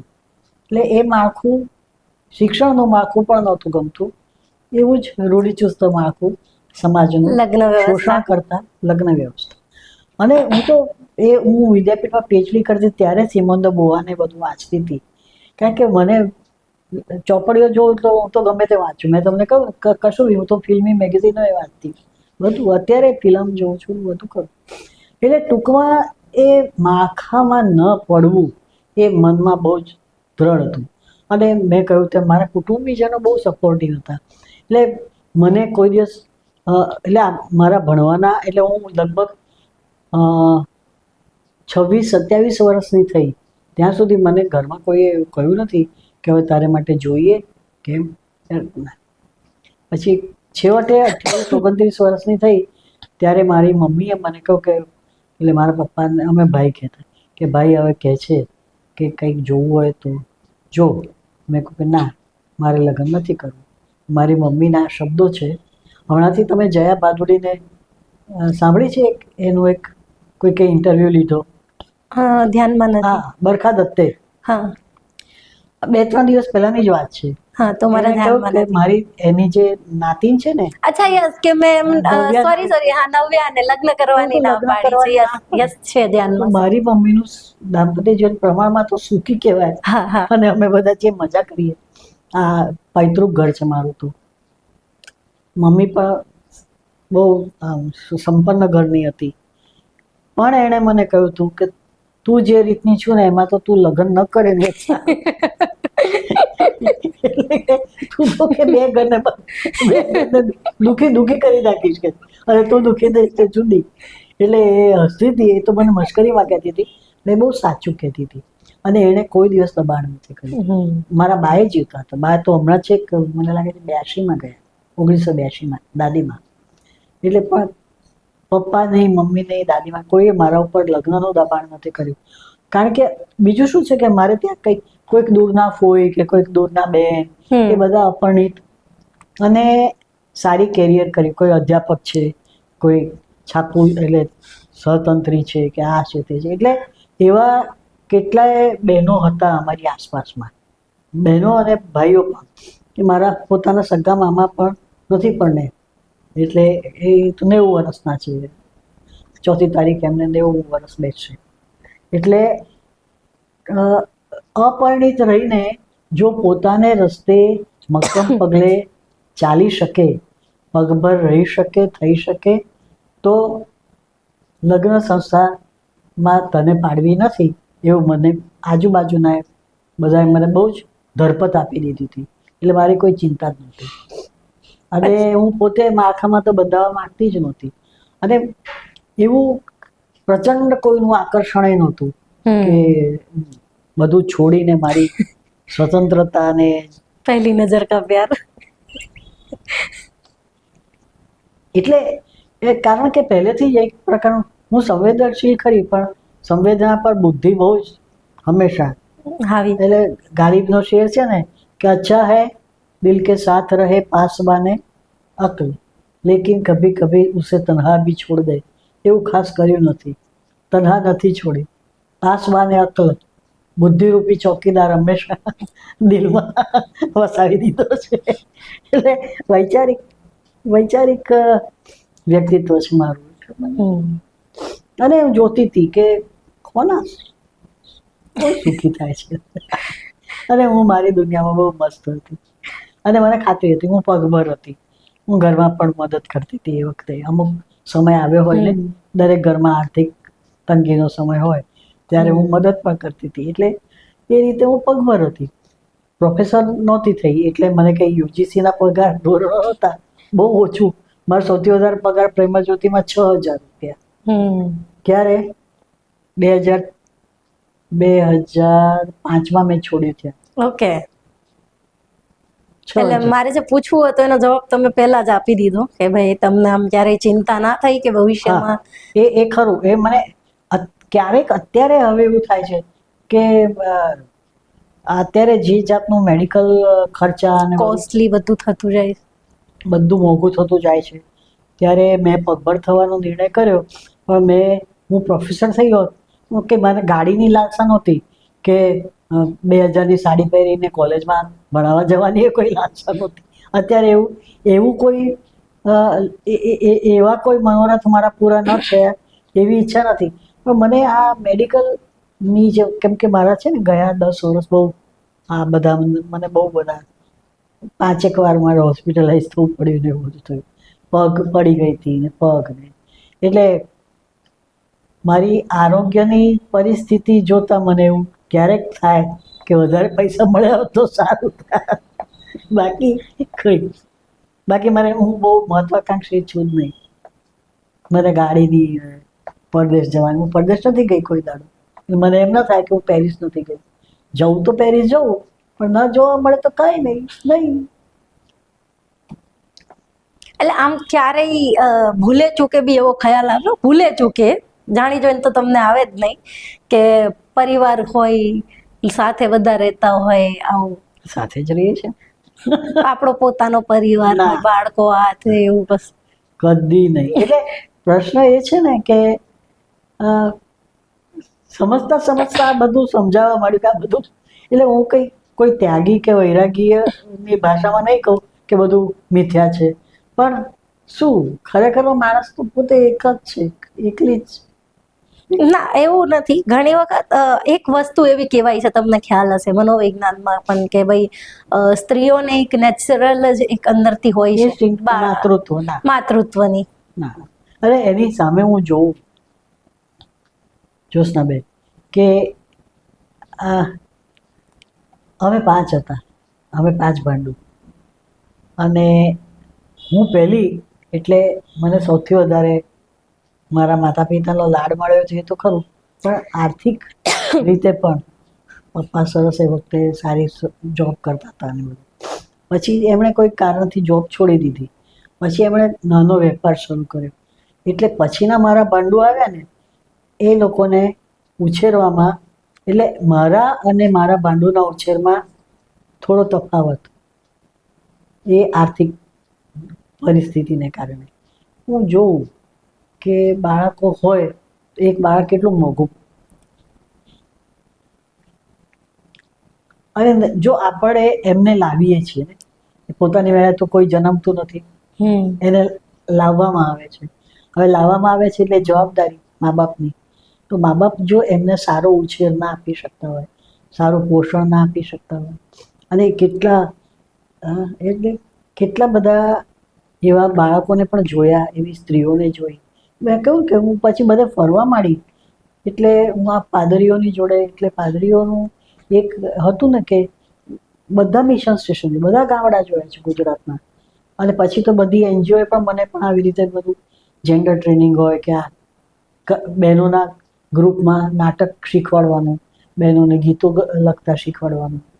એટલે ઇસ્યુ બેઝ કામ તો ખરું, એની સાથોસાથ હું ઇસરોમાં વિકાસલક્ષી કાર્યક્રમો લખતી હતી, જેમ મનીષી સાથે તમારે વાત થઈ હશે ને. તો એ બધા વિકાસલક્ષી કાર્યક્રમોમાં શું, ઘેર બેસીને નહીં લખવાનું, દર અઠવાડિયે એકવાર અમારા જે પ્રોડ્યુસર, પ્રોગ્રામ મેકર હોય, એમની જોડે ટીમ અને લેખક તરીકે હું અને હિરેન, અમે બંને જણા ખેડાના ગામડાઓમાં જઈએ, કંઈક બનાવ બન્યો હોય એ જોઈએ, એમને મળીએ. એટલે ઇન્વેસ્ટિગેટિવ જર્નાલિઝમ જે રીતે ચાલે છે એ રીતે અમે સ્ક્રિપ્ટો લખતા.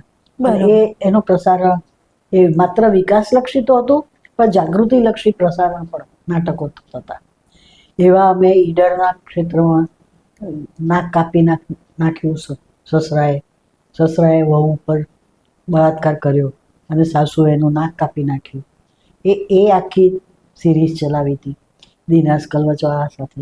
એટલે ઈસરોનું ઘડતર, મિશનરીની સાથેની મારી યાત્રાઓ, અને પછી આ સફરનામાને, પછી ભૂકંપ આવ્યો તો કચ્છમાં એક્શન એડની સાથે હું હતી જોડાયેલી. એટલે એ ભૂકંપમાંથી જે સ્કૂલ ડ્રોપ આઉટ થયા હતા, જે લોકો તદ્દન પડી ભાંગ્યા હતા, વિકલાંગ થઈ ગયા હતા, એ લોકોની સાથે કામ કર્યું. એમને નાટકો, ગીતો, આપલે અનુભવોની, એ બધું. એટલે જેને કહેવાય ને કે હું તો નાના મોઢે મોટી વાત લાગે, પણ જેમ બુદ્ધને, એટલે રાજકુમાર સિદ્ધાર્થને દુઃખો જોઈને જેમ વૈરાગ આવ્યો હતો ને, અથવા તો બોધિ જ્ઞાન થયું હતું કે દુનિયામાં દુઃખ પ્રધાન છે, એ જોવા મળ્યું. નાના મોઢે મોટી વાત, પણ મને એ જોવા મળ્યું એટલે મને થયું કે આમાં હવે પડવું જ નથી ખરું. અને બીજું શું કે આ નાનું બાળક છે, એનું લેટ હું સાફ કરી શકું ને એની સાથે રમી શકું છું, તો મારે મારા બાળકની શું જરૂર છે? પેલો મને વાલો લાગે છે. તો એટલે મને એવી, અને મને ખરેખર ખબર નહીં, એટલે સાયકોલોજીમાં જે માતૃત્વનું એક ઇન્સ્ટિંક્ટ કહ્યું છે, એવી રીતે હવે તમે નવી સાયકોલોજી પણ જુઓ, તમે સેક્સ્યુઅલિટી, ફિઝિકલ નીડ્સ, ઇમોશનલ નીડ્સ, એ પણ ખરું ને. LGBTQ અને એ હું કદાચ એ છું, એ સેક્સ્યુઅલ. મેં હમણાં થોડા દિવસ પહેલા જ આના વિશે વિસ્તૃત લેખ લખ્યો હતો. તમે લખ્યો હતો, બોલો. એટલે એ કેટલુંક હોય પણ છે કે મારા મિત્રો તો છે. એટલે જેમ કે ઘણા લોકો એવું માને કે મારે ફલાણા જોડે રિલેશન હતું ને, અત્યારે જેમ કે હિરેન મારો ખાસ મિત્ર છે, પણ અમે એ રિલેશનશિપમાં નથી. અમે રિલેશનશિપમાં છીએ, પણ એને સેક્સનો કે લેવા દેવા નથી. ફિઝિકલ નીડ્સ ક્યારે હતી જ નહીં. મિત્ર છીએ અમે કલીગ છીએ. અમે વૈચારિક રીતે, તમે કહું ને કે જેમ કે મનીષી હોય કે હિરેન હોય, એ વધારે અંતરંગ મિત્ર છે. હિરેન વધારે વર્ષો એની સાથે ગાળ્યા છે, વધારે કામ એની સાથે કર્યું. પણ વિચાર મિત્રો છે ને આટલા બધા. હું એમને વિચાર મિત્રો. એટલે ઇમોશનલ નીડ્સ ત્યાં. મને એવી ઇમોશન્સ તો એટલે મને આ જે પર્ટિક્યુલર સ્ત્રીત્વ સાથે સંકળાયેલી માતૃત્વની ઇમોશન એવી મને ખરેખર નથી થઈ. બની શકે તમે જે સંભાવના વ્યક્ત કરી છે એ સેક્સ્યુઅલ હોવાની. હોઈ શકે, એટલે હોર્મોનલ પ્રશ્નો પણ હોઈ શકે ને મારી અંદરના. એટલે અને પછી મગજ જ વિચાર કરે કે આ બંધનમાં પડવું નથી. મને તો મારો ભત્રીજો મોટો થયો છે 28 વર્ષનો. બધા કે છે હવે પરણાવો. હું એને કઈ કહેતી નથી.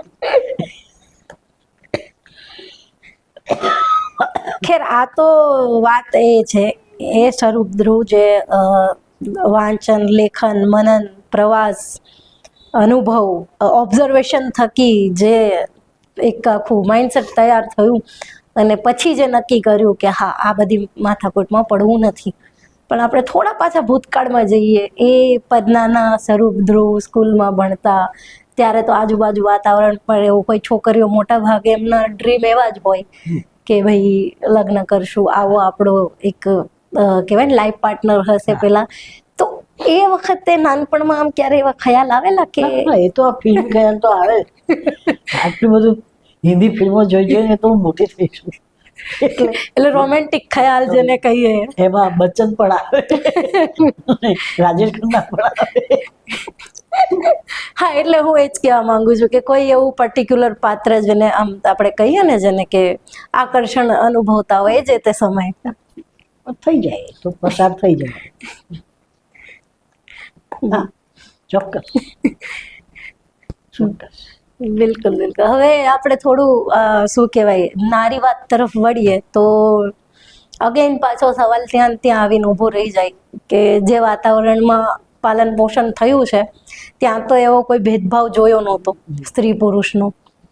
તો પહેલી વખત તમારી જિંદગીમાં એવો કયો અનુભવ રહ્યો, એવો કઈ મુમેન્ટ બની, કોઈ એવી વ્યક્તિ તમને મળી જેના થકી તમને એવું લાગ્યું કે આ જે લિંગ ભેદ છે તમને આમ એની કહેવાય ને વરવી વાસ્તવિકતા પ્રથમ વખત સામે આવી હોય અને તમને લાગ્યું હોય કે આ ખોટું છે?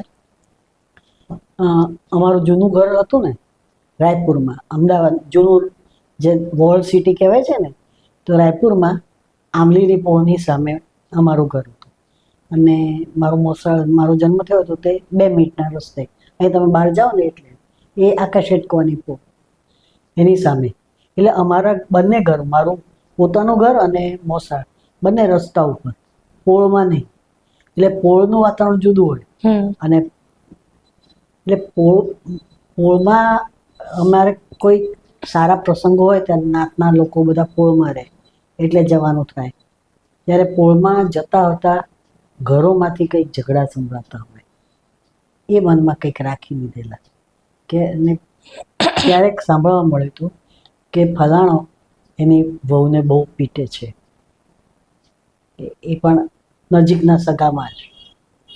એટલે મનમાં એ ચાલતું હતું કે ચંદુ કાકા લતા કાકીને બહુ મારે છે અને લતા કાકીને ક્યારેક જોઉં ત્યારે એ બધા ઢીમણા થયા હોય. એટલે કુટુંબની જ વાત છે. એટલે સગા નહીં પણ આમ આપણે જેને બૃહદ કુટુંબ કહીએ ને, પણ અમારા નાતના બધા જે સગાવાળા એક આ નાનપણમાં. અને બીજું મારા ઘરની બિલકુલ સામે જ્યોતિ સંસ્થા.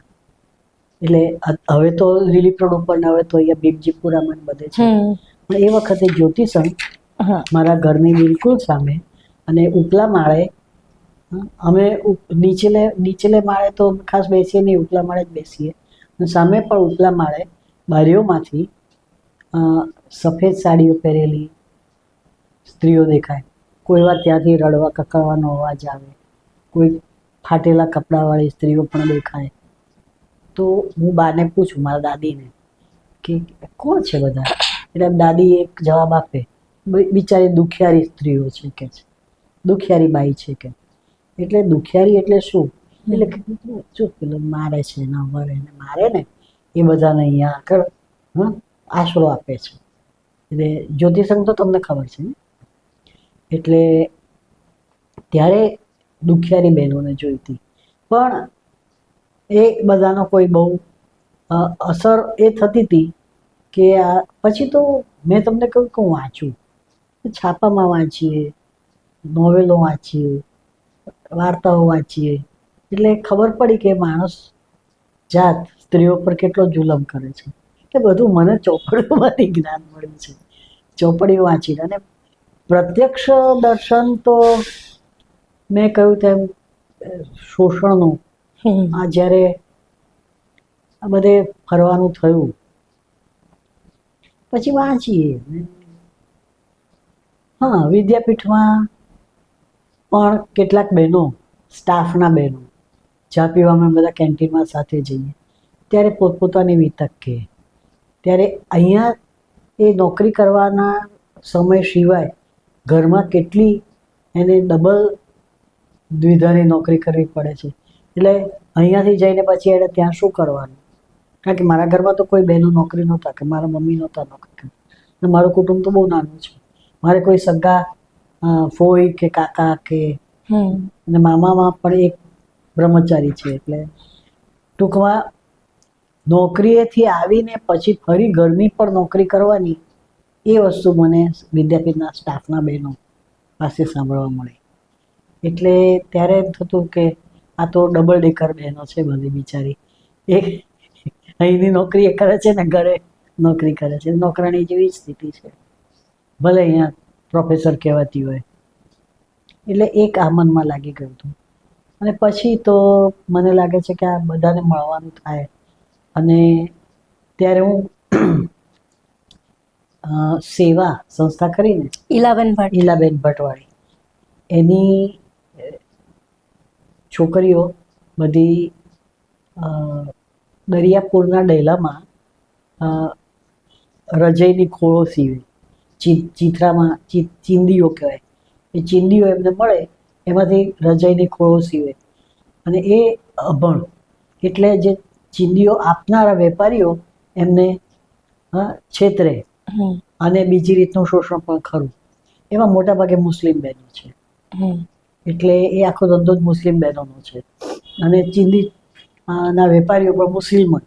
એટલે એવું નહીં કે બીજી કોમના લોકો એમને હેરાન કરે, અને બીજી રીતે પણ હેરાન કરે. અને આ મુસ્લિમ બહેનો જે આ મજૂર જેવી બહેનો બધી એમને બહાર નીકળે કરે, એટલે પણ એમની સાથે જે થવાનું હોય તે થવા માંડે. તો એ લોકોને ગુજરાતી ભણાવવા માટે મને ઈલાબેને કહ્યું કે તું આ લોકોને ખપ પૂરતો ઘડિયાળ જોતા શીખવાડ, આંકડા બસના અને હિસાબ ગણતા, અને થોડું પોતાનું નામ લખતા કે સહી કરતા આવડે એટલું. તો મેં એ લોકોની સાથે લગભગ 2 વર્ષ એવી રીતે કામ કર્યું. મીનવાઇલ મારું પીએચડી ચાલતું હતું એ વખતે. એટલે હું આ જતી હતી ત્યારે આ બહેનોના અનુભવો, અને ખાસ તો મને શા માટે એ લોકોએ ભણવું જોઈએ કે આ શોષણ બેવડું શોષણ છે.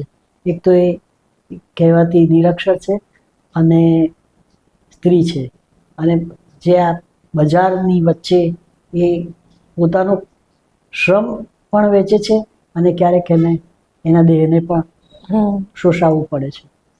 આ સમજણ પડી દેખીતી. બાકી તો વાંચી એટલે ખબર જ હતી. અને ફિલ્મો જોઉં, બહુ ફિલ્મો જોઉં, અને ક્રિમિનલ ફિલ્મો પણ જોઉં. ટોલ્સ્ટોયનું સાહિત્ય વાંચેલું છે, રશિયન સાહિત્ય. એટલે બધું વાંચનમાંથી તો મળ્યું જ હતું કે આ લોકોને મારપીટ થાય છે, આમ છે. પણ પ્રત્યક્ષ મેં સેવાની બહેનો અને મારા લતા કાકી. એટલે આ તો વાત થઈ એ લોકોની જેઓ આર્થિક રીતે ચેલેન્જનો સામનો કરે, સામાજિક રીતે પછાત સમુદાય કહી શકાય, કે એ લોકો જે ભોગવી રહ્યા હતા એ જોઈને ઓબ્ઝર્વ કરીને આ બધું થયું. વ્યક્તિગત રીતે સાહિત્યની દુનિયામાં સાહિત્યકારો વચ્ચે ક્યારેય આમ કથિત આધુનિક લોકો વચ્ચે એમના પિતૃસત્તાક માનસિકતાનો અનુભવ? આ બધા મને તમે કહ્યું ને કે ગમતા કયા વર્તુળોમાં તમને એવું લાગે છે કે હું તો એકલી પડી જાઉં છું, તો ના, મેં તમને કહ્યું કે ના, હું ગમતા વર્તુળોમાં ફરતી હતી. તો આધુનિક સાહિત્યકારોનું કહેવાતું આધુનિક સાહિત્યકારોનું જે વર્તુળ હતું એમાં બધા ભયંકર પિતૃસત્તાક હતા. એ લોકો અહીંયા તો મોટી મોટી વાતો કરે આધુનિકતાની, અને તમે જે વાત કરીને વચ્ચે નહીં પહેલા આપણે કે ઘેર જાય કેમેરો ચાલુ થતા પહેલા આપણે વાત કરી હા. હતી કે રાતે 2 વાગે પરોઠા એમની પાસે બને. જાય એમના પતિઓને જગાડીને કે થેપલા કરીએ. આ આધુનિક લેખકો આ આધુનિક લેખકો એવા મેં 50 જોયા, એટલે અનેકો જોયા. અને બીજું શું કે સ્ત્રી પ્રત્યેનો દ્રષ્ટિકોણ, આધુનિક મોહરું પહેરીને હા, ફરતા મોહરું. સાહિત્યકારો એમ કહી શકાય. હા, લગભગ એટલે એમની ભાષામાં ને એમના પ્રયોગોમાં જ ખાલી આધુનિકતા હતી, એ બધું બનાવટી હતું. બાકી તો અને એ લોકો જ્યારે સ્ત્રીઓ પ્રત્યે એટલે બીજી સ્ત્રીઓ પ્રત્યેનો એમનો દ્રષ્ટિકોણ હોય, એમની સાથે કામ કરતી અધ્યાપક બહેનો હોય કે ક્યારેક એ વખતે બહુ ઓછી કવિયત્રીઓ હતી કે લેખિકાઓ હતી, પણ જ્યારે એમને મળવાનું કે એમની સાથે એટલે કાં તો પછી નાટક ચાલતું હોય તો રંગભૂમિની જે અભિનેત્રી બહેનો હોય એમની જોડે જે એમનું વર્તન, એમની વાણી, એમનો વ્યવહાર એ બધું જોઈએ કે પછી ગલે બેસીને હું તો એ લોકો જોડે ચા પીતી હતી, હેવરમાં બેસીને રાત્રે ચા પીતી હતી, મહેતામાં બેસીને ચા પીતી હતી. એટલે પછી પેલી અભિનેત્રી કે પેલી લેખિકા વિશે એમની જે વાતો હોય એ બધી મારે કાને પડતી હતી. મને તો કે આ બધા ખોટા માણસો છે, ખોટાડા લોકો છે બધા. એટલે એ ખબર પડી ગઈ કે નથી કશું સર્જન કર્મ કામ આવતું, કે નથી એમની ડિગ્રીઓ કામ આવતી, કે નથી એમની પ્રતિષ્ઠા વાહવાહી થાય છે એ પણ કામ નથી આવતી જ્યારે એ લોકો સ્ત્રી વિશે વિચારે છે કે સ્ત્રી સાથે એમનો પનારો પડે છે. એટલે કેટલા બધા એક પ્રકારની માનસિક વિકૃતિના ગુલામ છે. સ્ત્રીને કદી સમાન ગણતા નથી, ભોગ્યા જ ગણે છે, ફક્ત ભોગ્યા. અને થોડું આપણે વિષય ચેન્જ થઈ જશે આગળના સવાલથી કે જે આ તમે કથિત આધુનિક સાહિત્યકારોની વાત કરી, એમની નજરમાં ફક્ત સ્ત્રીઓની, દલિતો પણ એ જ હતા, કહેવાતા સુધારાવાદી, પણ એમ છતાં એમણે દલિતો પ્રત્યે એમની દ્રષ્ટિ કંઈક અલગ જ હતી. ઉદાહરણ તરીકે કહીએ તો હમણાં રાજુ સોલંકી સાહેબ એમના ફેસબુક વોલ પર ખૂબ સરસ રીતે એનાલિસિસ મૂકે છે ગુજરાતી સાહિત્યનું. આમાં તમને કોઈ આવો કોઈ વ્યક્તિગત અનુભવ થયો? ના, એટલે એમાં શું છે કે રાજુભાઈની વાત થોડીક તમને હું સ્પષ્ટતા કરું કે એ રાજુભાઈ અત્યારે બધાની ટીકા કરે છે, બહુ સાચું જ છે, સારું જ છે, પણ ગુજરાતમાં ફૂલે નથી થયા અને આંબેડકરને પણ એટલા સ્વીકારાયા નથી. સવર્ણો દ્વારા તો નહીં જ, પણ દલિતો દ્વારા પણ આંબેડકરને માત્ર પૂજા થઈ છે. પૂજા થઈ છે, યસ. હજી અંદર આંતરિક પ્રશ્નો તો છે જ દલિતોમાં પણ. અને તમે હવે તમારા સવાલ ઉપર, એટલે રાજુભાઈ સાથે હું 100% સંમત નથી. તમે આંધળાના ગામમાં દેખીતાને શું કામ શોધો છો? એ વખતે આ સમાજમાં જાગૃતિ હતી જ નહીં, ન જ્ઞાતિ વિષયક કે ન સ્ત્રી પુરુષની સમાનતા વિષયક. એટલે આ સમાજે સ્ત્રીને અને દલિતને સરકાર શોષિત સ્થિતિમાં રાખ્યા છે. પછી પેલા આ કર્યું પણ પેલું કેમ ન કર્યું એવું કહેવાની જરૂર જ નહીં.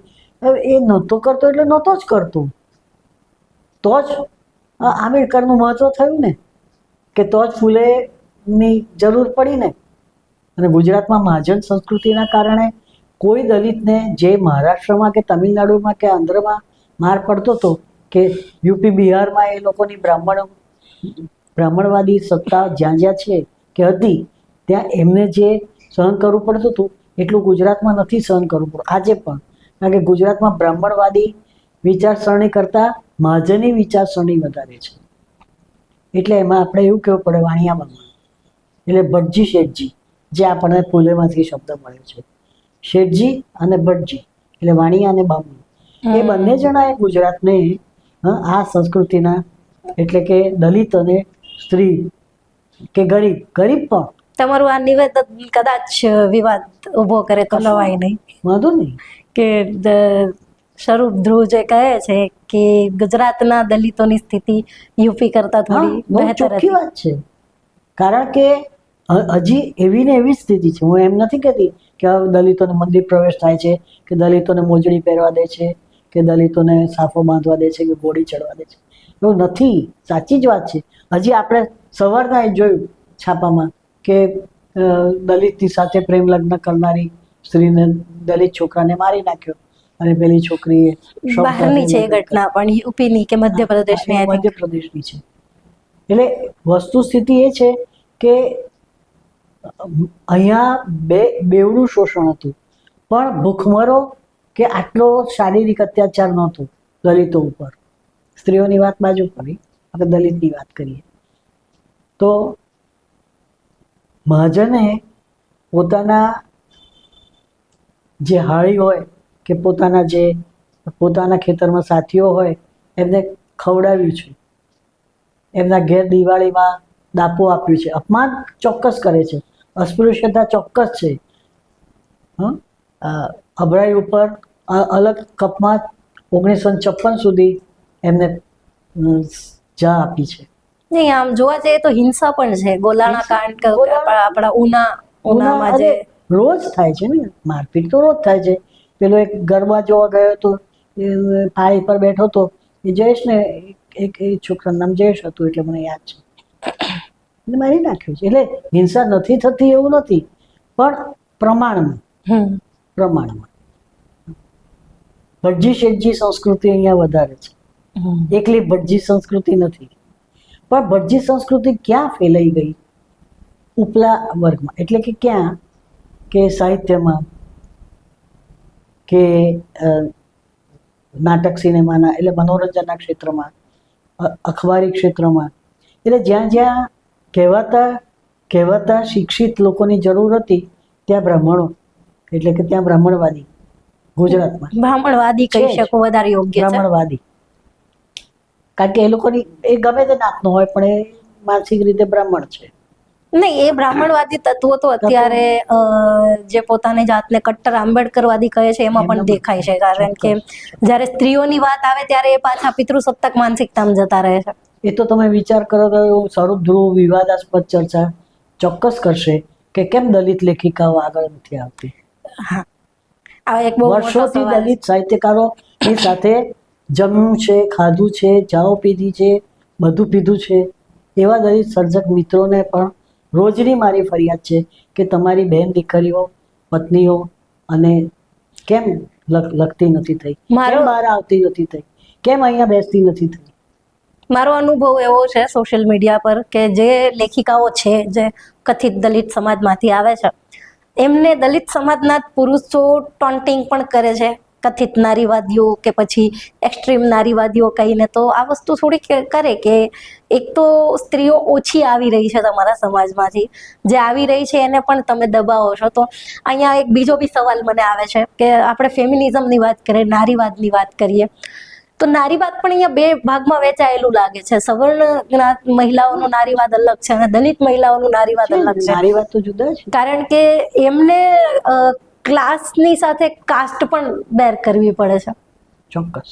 એટલે એ તો એટલે જ આપણે કહીએ કે આ કહેવાતા ફેમિનિસ્ટોએ સોશિયાલિસ્ટ ફેમિનિઝમ કે પ્રગતિશીલ પ્રોગ્રેસિવ ફેમિનિઝમ વિશે વિચાર કરવો જ પડશે, કારણ કે ક્લાસની સાથે કાસ્ટને જોવી જ પડશે.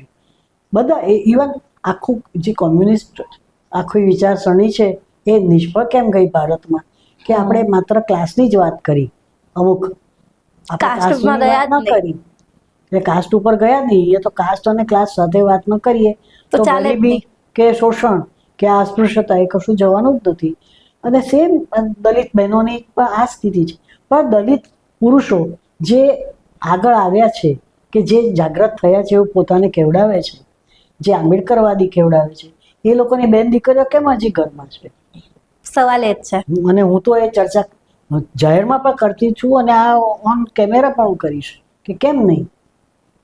હજુ નથી, આજની તારીખમાં 5 નામ લેવા હોય તો આપણને લઈ ના શકીએ તો ગુજરાતમાં, એટલે ન ચાલે. એમાં કે માત્ર મુખ્ય પ્રવાહના લોકોનો વાંક નથી, ઘરનો વાંક છે. એટલે મારો બી ક્યારેક આ સવાલ આવે છે કે ઠીક છે ઉપરથી તો જે વહેણ વહેતું આવતું હતું, પણ જે લોકો એટલીસ્ટ આમાંથી બહાર આવી ગયા છે એમની તો પણ ફરજ છે ને કે તમે એ વહેણને ત્યાં અટકાવીને એટલીસ્ટ તમારા ઘરમાં ન જવા દો. ચોક્કસ એ છે. પણ એટલે આ પણ એક બિહેવિયર સાયન્સનો એક મુદ્દો છે, ઇસ્યુ છે કે પેડેગોજી ઓફ ધી ઓપ્રેસ્ડ. એ તમે નામ સાંભળ્યું હશે કે દક્ષિણ અમેરિકામાં પાઉલો ફ્રેરે નામના એક શિક્ષણવિદ હતા, ચિંતક હતા, ફિલોસોફર હતા. એમણે આ કાઢ્યું કે શોષિતોની શિક્ષણ પદ્ધતિ અથવા તો શોષિતોની જીવન દ્રષ્ટિ, કે એનો સાદામાં સાદો તમને ટ્રાન્સલેશન કરું તો સાસ ભી કભી બહુ થી. એટલે શોષણ કરતા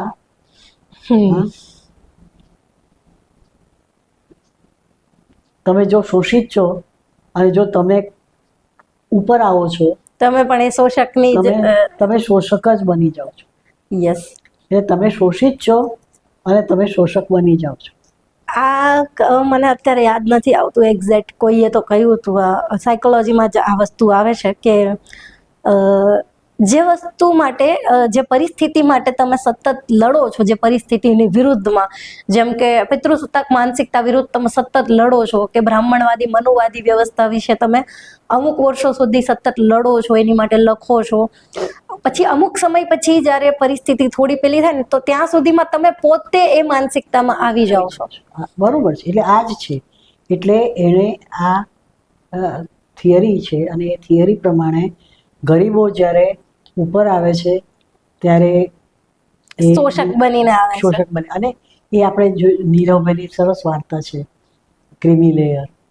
ક્રીમી લેયર એની કંકોત્રી આપવા જાય છે ત્યારે જુએ છે એના પોતાના ભાઈઓ, એના પોતાના કુટુંબીજનોને એ તુચ્છ ગણે છે, કારણ કે એ પોતે ઉપર આવી ગયો છે, એ ક્લાસ 1 ઓફિસર થઈ ગયો છે. એટલે જ્યારે હું ઉપર આવી જાઉં છું ત્યારે મારી પાછળનાની મને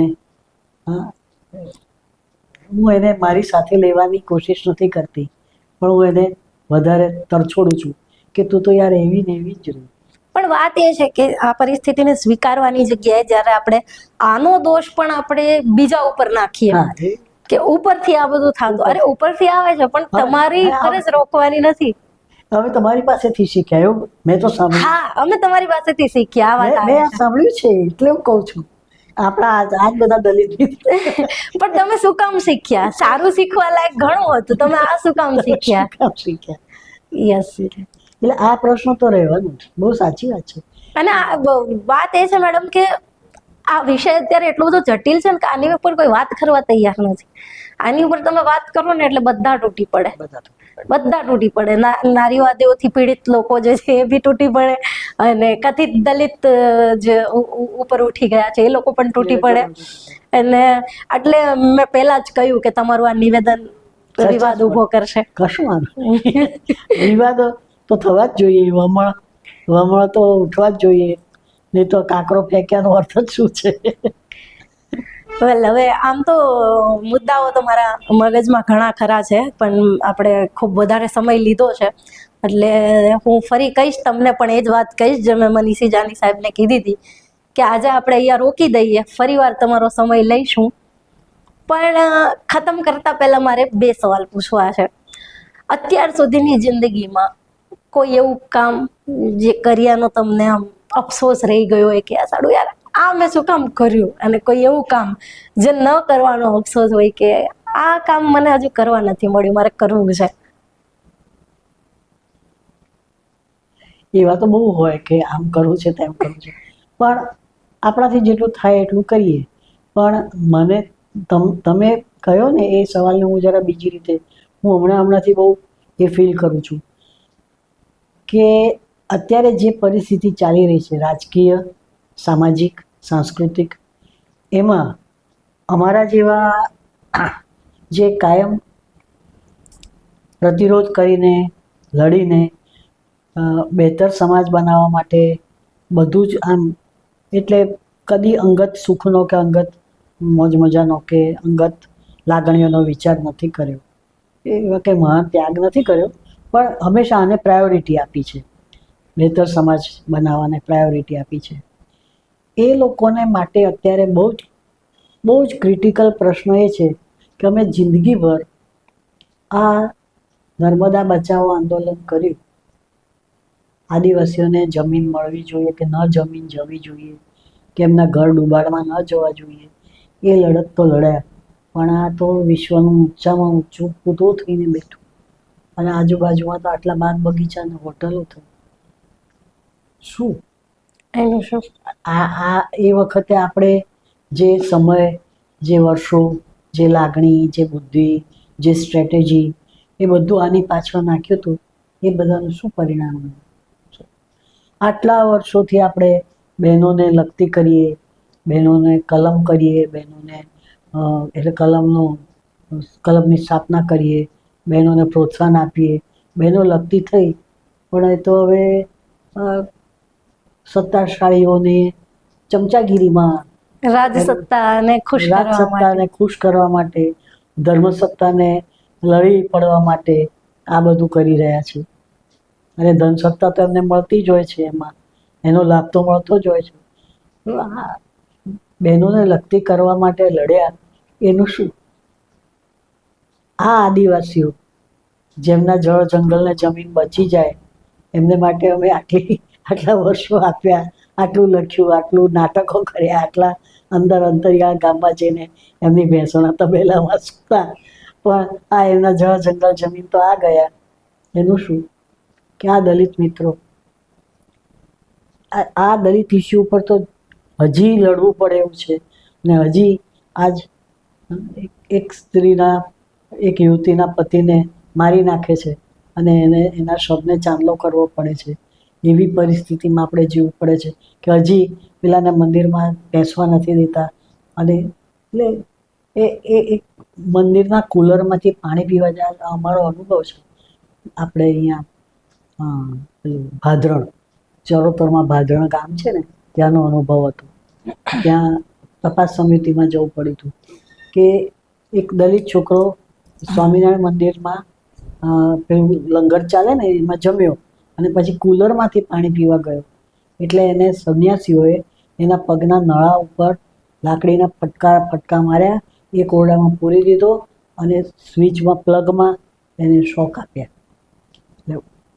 જીવી તો ગયો, પણ જિંદગીભર માટે આમ પેલું પેરાલિસિસ થઈ ગયું. એટલે આવું જોવું પડે છે. હજી આ સાધુઓ બાળાઓનું અને બાળકોનું શોષણ કરે છે, પોતાના સાધુઓના સ્વામીઓ કેવડાવે છે. અને આ સર્જકો, આ સાહિત્યકારો જે વંચિતોના વાણોતર બની શકે કે વંચિતોની વાણી બની શકે, એને બદલે એ લોકો પણ રાજ્ય સત્તા, ધન સત્તા અને ધર્મસત્તાની સલામી પર છે. એટલે જાતને લૂઝર, અત્યારે અમે જાતને લૂઝર સમજીએ છીએ. એટલે આ કામ કર્યા છતાં પણ આપણી સામે શું આવ્યું, એવું એમ થઈ જાય છે. એટલે મને તો મારા આ બધા કામોનો પાછળનો, એટલે ભલે ભગવદ્ ગીતામાં કહ્યું હોય કે ફળની આશા ન રાખીશ અને કામ કરે જાય, બરોબર છે, આપણે રાહ જોઈએ, પણ આ કામ નથી થયું અને મારે આ કરવું છે. એ બધા ઘણા કામ છે કે આ બધાની જોડે મેં કામ કર્યું છે, પણ હજી મેં 2 સમુદાય સાથે કામ નથી કર્યું. એક તો સેક્સ વર્કર સમુદાય સાથે અને બીજા LGBTQ એ લોકો સાથે એકાદ ટ્રેનિંગ આપી હશે, પણ વધારે ઊંડા ઉતરવું છે. અને ખાસ કરીને એની સાથે જે ધાર્મિક માન્યતાઓ સંકળાયેલી છે ને LGBTQ, એને બદલે એ લોકો પોતાને વ્યક્તિ સમજે. અને શા માટે એમણે ઘાઘરા પહેરવા પડે, શા માટે એમણે રસ્તા ઉપર ભીખ માગવી પડે? એટલે એમની આર્થિક અને સામાજિક અને સાંસ્કૃતિક પરિસ્થિતિ બદલવા માટે શું કરી શકાય, અને એટલે એમને એમની રિયાલિટી સ્વીકારીને પણ એ લોકો જીવી શકે ને. એ કેમ બંધ કરે છે હજી પણ? કે માણસ સ્વીકારીને પણ જીવી શકે ને, ના સ્વીકારીને જીવી શકે. એટલે કશીક એવી એમ થાય કે એક ક્ષેત્રમાં કામ કરવાનું બાકી રહી ગયું છે. બાકી એક ક્ષેત્રમાં નથી કામ કર્યું મેં. મને એમ થાય કે હજી કરવા જેવું છે, અને એ તો કરી શકાય, પણ ખબર નથી. પણ ઈચ્છા કરી. કરી. ઓકે, તો છેલ્લે હવે એ જ કહીશ કે જે નવા ઉભરતા લેખકો કે કવિઓ, એમાં હું મારી જાતને પણ ઇન્ક્લુડ કરીશ કે હવે અમે લોકો પુસ્તકોમાં કે મેગેઝિનમાં તો નથી લખતા, ફેસબુક પર લખીએ છીએ.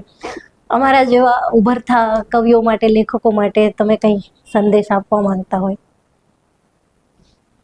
બસ કરોડરજ્જુ ટટ્ટાર રાખજો, અને કશે ઝૂકવાનું નહીં. ન ધન સત્તા, ન ધર્મ સત્તા, ન રાજ્ય સત્તા. તમારે જે કહેવું છે તે કહેવાનું સાચું, અને ખાસ તો સત્ય સાપેક્ષ હોય છે. મોદીનું એ સત્ય હોય છે અને આપણું પણ સત્ય હોય છે, પણ એ સાપેક્ષતાને પણ ઓળંગીને ખરેખર બહુજન હિતાય, કે તમે વિવેક બુદ્ધિ તમારી વાપરીને જોઈ જ શકવાના કે આ ખરેખર નુકસાન કરતા છે અને આ ઘણા લોકોને નુકસાન કરતા છે, તો તમે કોના પક્ષમાં બેસશો? એટલે તમે સ્ટેન્ડ લેતા બીવો નહીં. તટસ્થતા નામનું કોઈ તત્વ નથી. સર્જકે તટસ્થતા રાખવી જોઈએ. કે આ બહુ સાંભળવા મળે. તટસ્થતા રાખજો.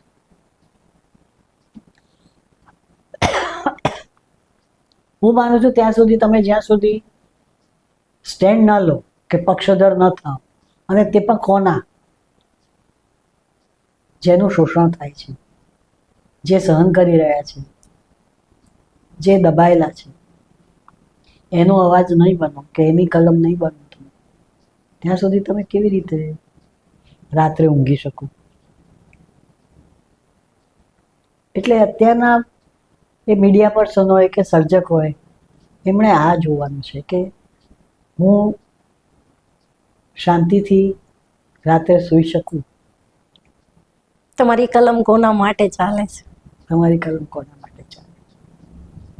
ક્યાંક તમારી કલમ ગુલામી તો નથી કરતી રાજસત્તાની, ધર્મસત્તાની કે અર્થસત્તાની? આ એક ખાસ ધ્યાન રાખવું, અથવા તો કહું તો કલમ છોડી દેવી. હા, ચોક્કસ. કરોડરજ્જુ તો ટટ્ટાર રાખવી જ પડશે, અને ક્યાંય નહીં ઝૂકવાનું, અને ખોટા સામે તો નહીં જ ઝૂકવાનું. ગુલામી કરતી કલમ કરતા તો બંધ પડેલી કલમ સારી. સારું, એના કરતાં ચૂપ થઈ જાઓ. ચાપલુસી કરવી એના કરતા ચૂપ રહેવું સારું.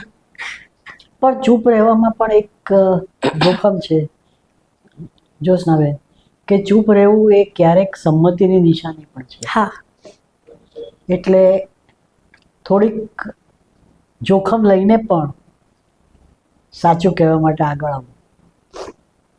હજી આપણે મારી કથામાં સેન્સરશિપની વાત નથી આવી. એ તો કેટલી બધી મને લાગે છે ગુજરાતમાં હું એવી લેખક ઘણા બધા બાકી છે. આપણે ગોધરાકાંડ ઉપર તમારો મારે લેવાનું બાકી છે, એ બાબત ઉપર મંતવ્ય. આજ દલિત સાહિત્ય વિશે પણ હજી મારે ઘણા બધા મુદ્દાઓ છૂટે છે, પણ સમયની મર્યાદા છે. આટલું લાંબુ ગુજરાતની જનતા પણ એક સાથે નહીં સહન કરી શકે. તમારે તો બે કકડા પર. એટલે હું ઈચ્છીશ કે આપણે ફરીવાર મળીશું, ફરીવાર જે મુદ્દાઓ ખૂટે છે, છૂટે છે, એને ફરીવાર આપણે લઈશું, અને આજની વાતચીતને આપણે અહીંયા જ વિરામ આપીશું. અને કલમની છેલ્લે તમે વાત કરી, તો કલમ ચાલે તો એ કલમમાંથી શબ્દો આવા જ નીકળવા જોઈએ. ખૂંદવાતા ડુંગરાને સોંપી દીધા ખોરડા, કૂટવાતા કાઠલાને સોંપી દીધા બારણા. જો આવા શબ્દો નીકળતા હોય કલમમાંથી તો જ કલમ ચલાવવી, નહીં તો પછી એને ઢાંકણું દઈને બંધ કરી દેવી. એ ખૂબ સારો સંદેશ હતો. અને આ હતા આપણી સાથે એક લેખિકા, એક કવિ, એક નાટ્યકાર, અને એક કહેવાય ને, હું તો એમનામાં એક આખું મિક્સચર વ્યક્તિત્વ જોઉં છું. લગભગ કોઈ એવો પોઈન્ટ નથી જે ખૂટતો હોય, અને લગભગ સમાન રસ, સમાન વ્યક્તિત્વ અને સમાન વિચારધારા છે. એટલે હું તો ખૂબ રિલેટ કરી શકું છું, અને ઘણા બધા લોકો કરી શકશે. એન્ડ હા, પ્રોમિસ આપીને જાઉં છું આ વિડીયોમાં કે ફરીવાર એમને મળશું, જે મુદ્દાઓ બાકી રહી ગયા છે એની ઉપર ચર્ચા કરશું. આજ માટે આટલું જ. મળશું નવા વિડીયોમાં, નવા વિષય સાથે, નવા વ્યક્તિ સાથે, નવા મુદ્દાઓ ઉપર ચર્ચા કરવા માટે. નમસ્કાર.